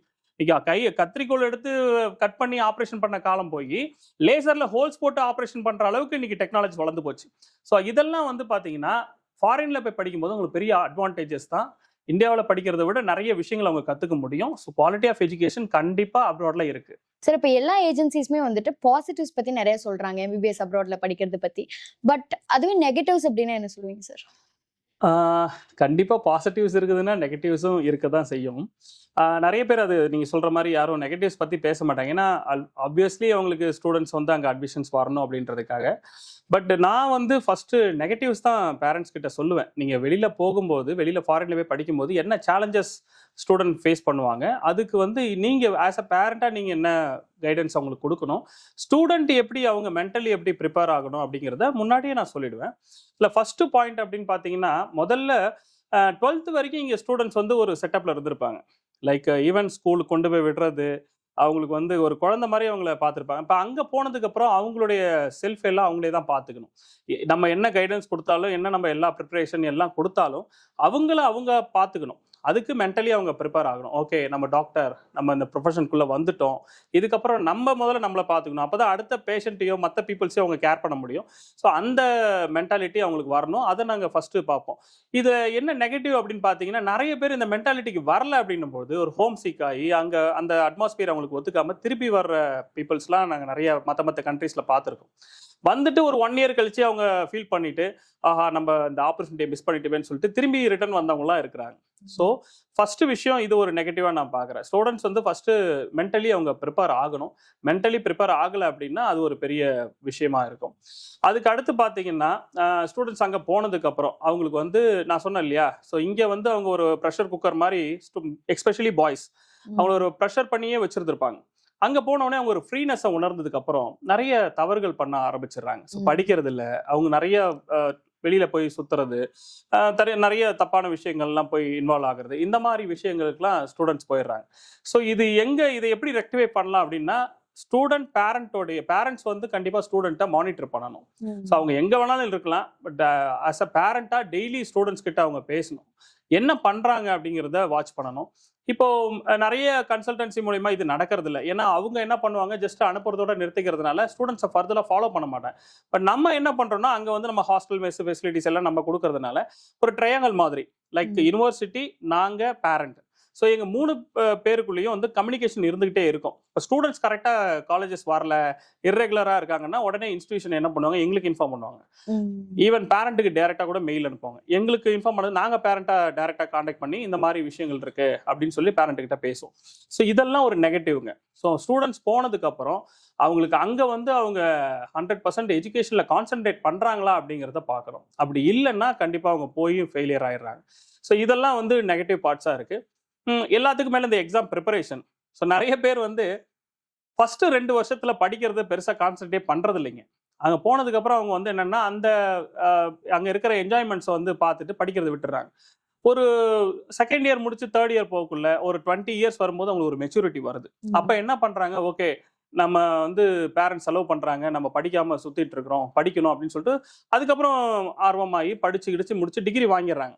ஆனால் அந்த ஃபர்ஸ்ட் 2 வருஷம் அவங்க படிக்காமல் விட்டாங்க இல்லையா, அதுதான் பெரிய அந்த எக்ஸாம்ஸில் பெரிய ரோல் ப்ளே பண்ணது. ஏன்னா நீங்கள் இந்த சப்ஜெக்ட்ஸ் பார்த்தீங்கன்னா 19 சப்ஜெக்டில் கிளினிக்கல் நான் கிளினிக்கல் 2ஆக பிரித்து மார்னிங் வந்து 150 மார்க்ஸ்க்கும் ஆஃப்டர்நூன் 150 மார்க்ஸ் தான் இப்போ எஃப்எம்ஜி நடந்துட்டு இருக்கு. இதுல என்ன ஆகும்னா இவங்க அந்த ஃபர்ஸ்ட் 2 இயர்ஸ்ல நான் கிளினிக்கல் சப்ஜெக்ட்ஸ் நிறைய வரும். அது இம்பார்ட்டன்ஸ் இல்லை அப்படின்னு சொல்லிட்டு அதுக்கு இம்பார்ட்டன்ஸ் கொடுத்துருக்க மாட்டாங்க. அந்த கொஸ்டின்ல அவங்க வந்து லாக் ஆகுறாங்க. ஸோ இதுதான் மெயினாக இது ஒரு நெகட்டிவான விஷயம். ஸோ இதெல்லாம் வந்து அவங்க கரெக்டாக யாரும் வந்து அவங்களுக்கு கரெக்டாக கைட் பண்ணல. அவங்க நல்ல பர்சன், நல்ல ஒரு கவுன்சிலரை வந்து அவங்க செலக்ட் பண்ணல, நல்ல ஒரு கைடன்ஸான பர்சனை வந்து அவங்க செலக்ட் பண்ணல அப்படின்னா இந்த மாதிரியான நெகட்டிவ்ஸ்குள்ளே அவங்க போகிறதுக்கான சான்சஸ் வந்து நிறைய இருக்குது. எல்லாத்துக்கும் மேலே பேஷண்ட் ரேஷியோங்க. இந்தியாவில் இருக்கக்கூடிய பேஷண்ட் ரேஷியோ உலகத்தில் எங்கேயுமே இருக்கிறது இல்லை. ஸோ இங்கே வந்து மக்கள் ரொம்ப அதிகமாக அடர்த்தியாக இருக்கிறதுனால நம்ம நிறைய பேஷண்ட்ஸ் பார்க்க முடியும். ஃபாரின்ல அந்த மாதிரி நிறைய பேஷண்ட்ஸ் பார்க்க முடியாது. இப்போ இதை வந்து நம்ம ரெக்டிஃபை பண்ணுறதுக்கு தான் நம்ம பண்ணுற இன்ஸ்டிடியூஷனில் மேக்ஸிமம் நம்பர் ஆஃப் ஹாஸ்பிட்டல்ஸ் வந்து இன்க்ரீஸ் பண்ணி ஸ்டூடெண்ட்ஸ் அங்கே போய் எல்லா ஹாஸ்பிட்டல்ஸ்லையும் ட்ரைனிங் எடுக்கிற மாதிரி பண்ணுறோம். அப்போ இந்தியாவில் படிக்க ஒரு இன்ஸ்டிடியூஷனில் ஒரு ஹாஸ்பிட்டலில் எவ்வளவு பேஷண்ட் ஃப்ளோ இருக்குமோ அதை விட 2 மடங்கு பேஷண்ட் ஃப்ளோ இந்த ஒரு 6-7 ஹாஸ்பிட்டல்ஸ் அவங்க டைப் பண்ணி பண்ணுறதுனால அங்கே பேஷண்ட் ஃப்ளோ கிடைக்கும். அது மூலிமா அதை ரெக்டிஃபை பண்ணலாம். பட் அதுவும் ஒரு நெகட்டிவ் பாயிண்ட் தான். ஸோ மற்ற இன்ஸ்டிடியூஷன் இவங்க செலக்ட் பண்ணுறாங்க அப்படின்னா ஃபாரின்ல இருக்கிற இன்ஸ்டிடியூஷனில் ஒரு இன்ஸ்டிடியூஷனில் பேஷண்ட் ஒரு ஹாஸ்பிட்டல் தான் அட்டாச் வச்சிருக்காங்க அப்படின்னா கண்டிப்பாக பேஷண்ட் ஃப்ளோ கம்மியாக தான் இருக்கும். ஏன்னா அங்கே பாப்புலேஷன் இல்லை மெயினாக. ஸோ இதெல்லாம் வந்து நெகட்டிவ் பார்ட்ஸ். ஸோ இந்த நெகட்டிவ்ஸ் எல்லாம் ஃபர்ஸ்ட் பேரண்ட்டுக்கு சொல்லி அவங்க வந்து இதுக்கு முன்னேற்பாடாக அவங்க என்ன பண்ணணுன்றதையும் நம்ம சொல்லிடுறோம். அதனால 100% அவங்க ஃபாரின்ல போய் பண்ணலாம். But most of the consultant இதை எதுவுமே ஓப்பனாக பண்ண மாட்டாங்க, பேசவே மாட்டாங்க. ஏன்னா they are not strong in that. அவங்க அவ்வளோ எக்ஸ்பீரியன்ஸாக இருக்க மாட்டாங்க. ஸோ அவங்களுக்கு நிறைய விஷயங்கள் தெரியாது. ரெண்டாவது இன்னைக்கு ஃபீல்டு வைஸ் பார்த்தோம் அப்படின்னா நீங்கள் அங்கே போய் இருக்கிற நெகட்டிவ்ஸை விடுவோம். இங்கே அவங்க கவுன்சிலர் சூஸ் பண்ணுறதுலேயே நிறைய நெகட்டிவ்ஸ் இருக்குது. என்னன்னா ஃபஸ்ட்டு அவங்களுக்கு பக்கத்தில் இருக்கிறாங்க அப்படின்ற மாதிரியான இதில் வந்து சூஸ் பண்ணுறாங்க. அப்போ அவருக்கு வந்து வேற ஏதோ ஒரு கண்ட்ரி பண்ணிட்டு இருப்பாரு, இல்லை லோக்கலில் ஏதாவது அட்மிஷன்ஸ் பண்ணிட்டு இருப்பாரு. அவர் ஃபாரின் பற்றி எந்த இன்ஃபர்மேஷனும் பெருசாக தெரிஞ்சிருக்காது. அவங்கள போய் சூஸ் பண்ணும்போது அவங்க கரெக்டாக கைடன்ஸ் கொடுக்கறது இல்லை. ஸோ கம்ப்ளீட்டாக அவங்க வந்து ஒரு பேரண்ட்டு ஃபாரினுக்கு அனுப்புனா பயனியர் யார் வந்து ரொம்ப வருஷமாக பண்ணிட்டு இருக்காங்க, யார் நிறைய ஸ்டூடெண்ட்ஸ் அமைச்சிருக்காங்க, இந்த விஷயம்லாம் பார்த்து தான் அவங்க வந்து ஸ்டூடெண்ட்ஸ் அட்மிஷன்ஸ்க்கு அந்த பர்டிகுலர் கவுன்சிலரை சூஸ் பண்ணணும். ஸோ இதெல்லாம் வந்து நெகட்டிவ்ஸுங்க. இது மோஸ்டா யாரும் சொல்றது இல்ல. சார் இப்போ ஒரு கன்சல்டன்ட் சூஸ் பண்ணதுக்கு அப்புறம் என்ன யூனிவர்சிட்டின்னு செலக்ட் பண்றோம், எங்க போய் எப்படி படிக்கணும்னு செலக்ட் பண்றோம், கோர்ஸ் ஃபீஸ் செலக்ட் பண்றோம். பட் அந்த கன்சல்டன்ட்டை சூஸ் பண்றதுங்கிறதே ஒரு பெரிய செலெக்ஷன் ப்ராசஸா தான் இருக்கு பேரண்ட்ஸ்க்கு. ஸோ ஒரு நல்ல கன்சல்டன்ட் சூஸ் பண்ணோம் அப்படின்னா பேரண்ட்ஸ் என்னென்ன விஷயங்கள் பார்க்கணும் சார்? ஃபர்ஸ்ட் அவங்களுடைய history.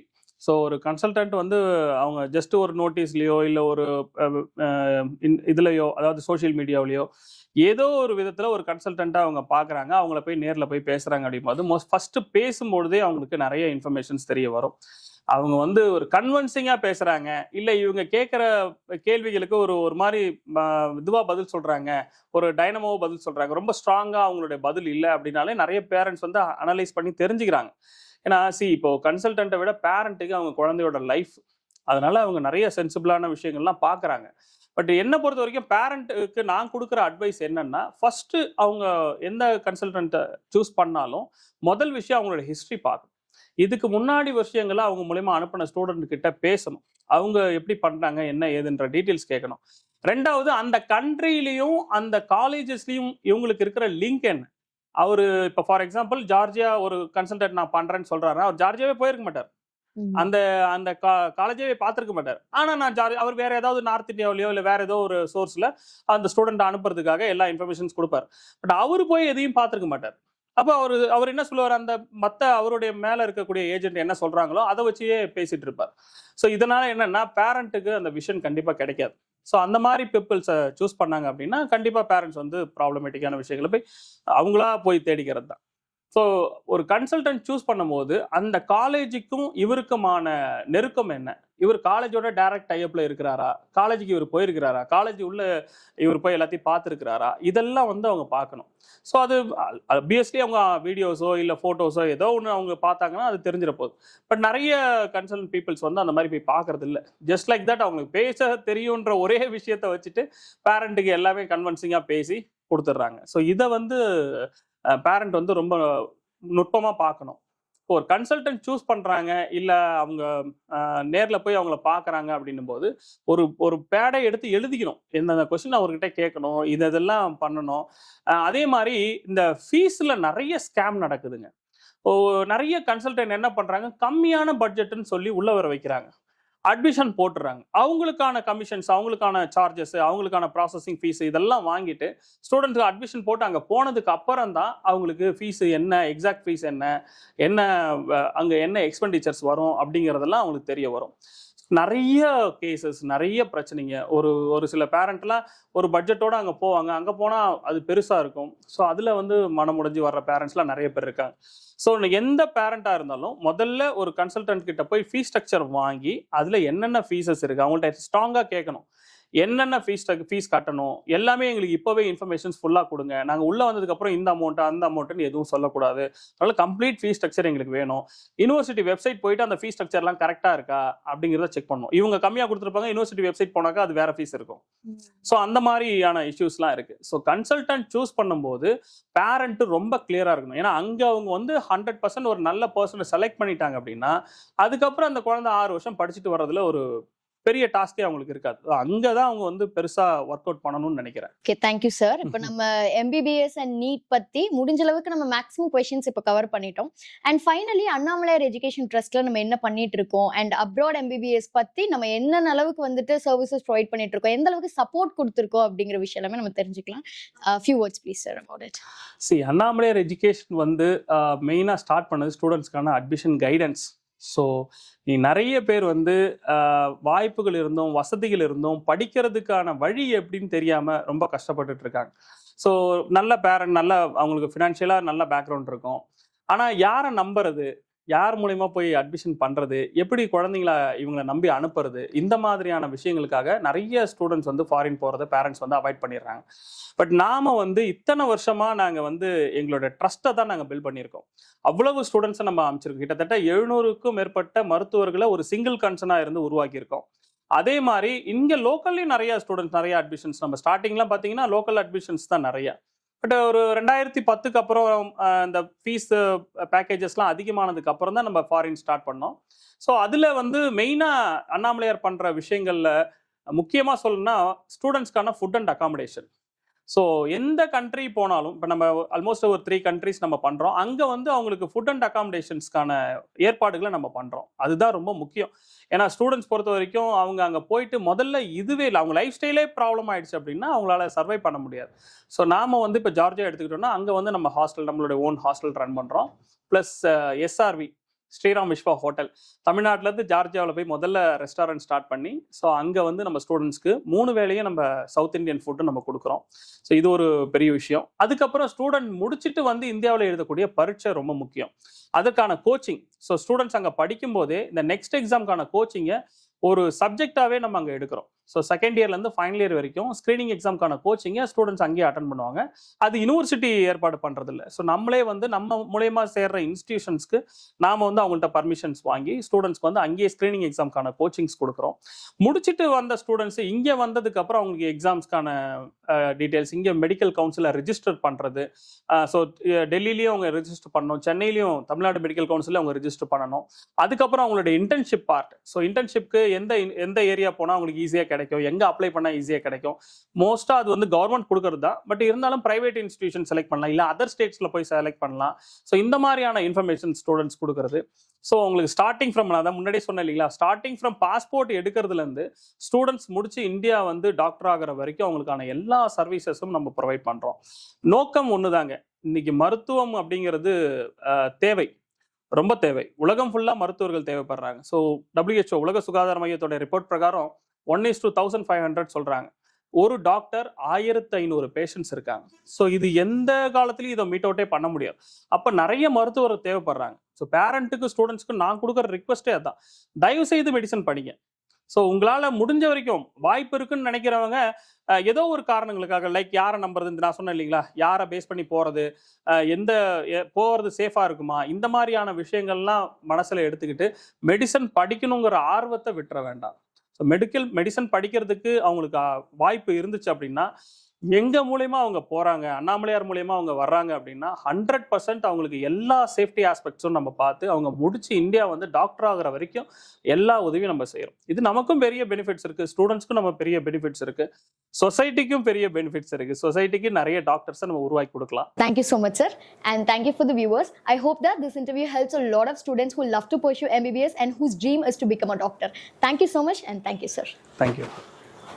Annamalai Educational Trust. For more information, contact us now.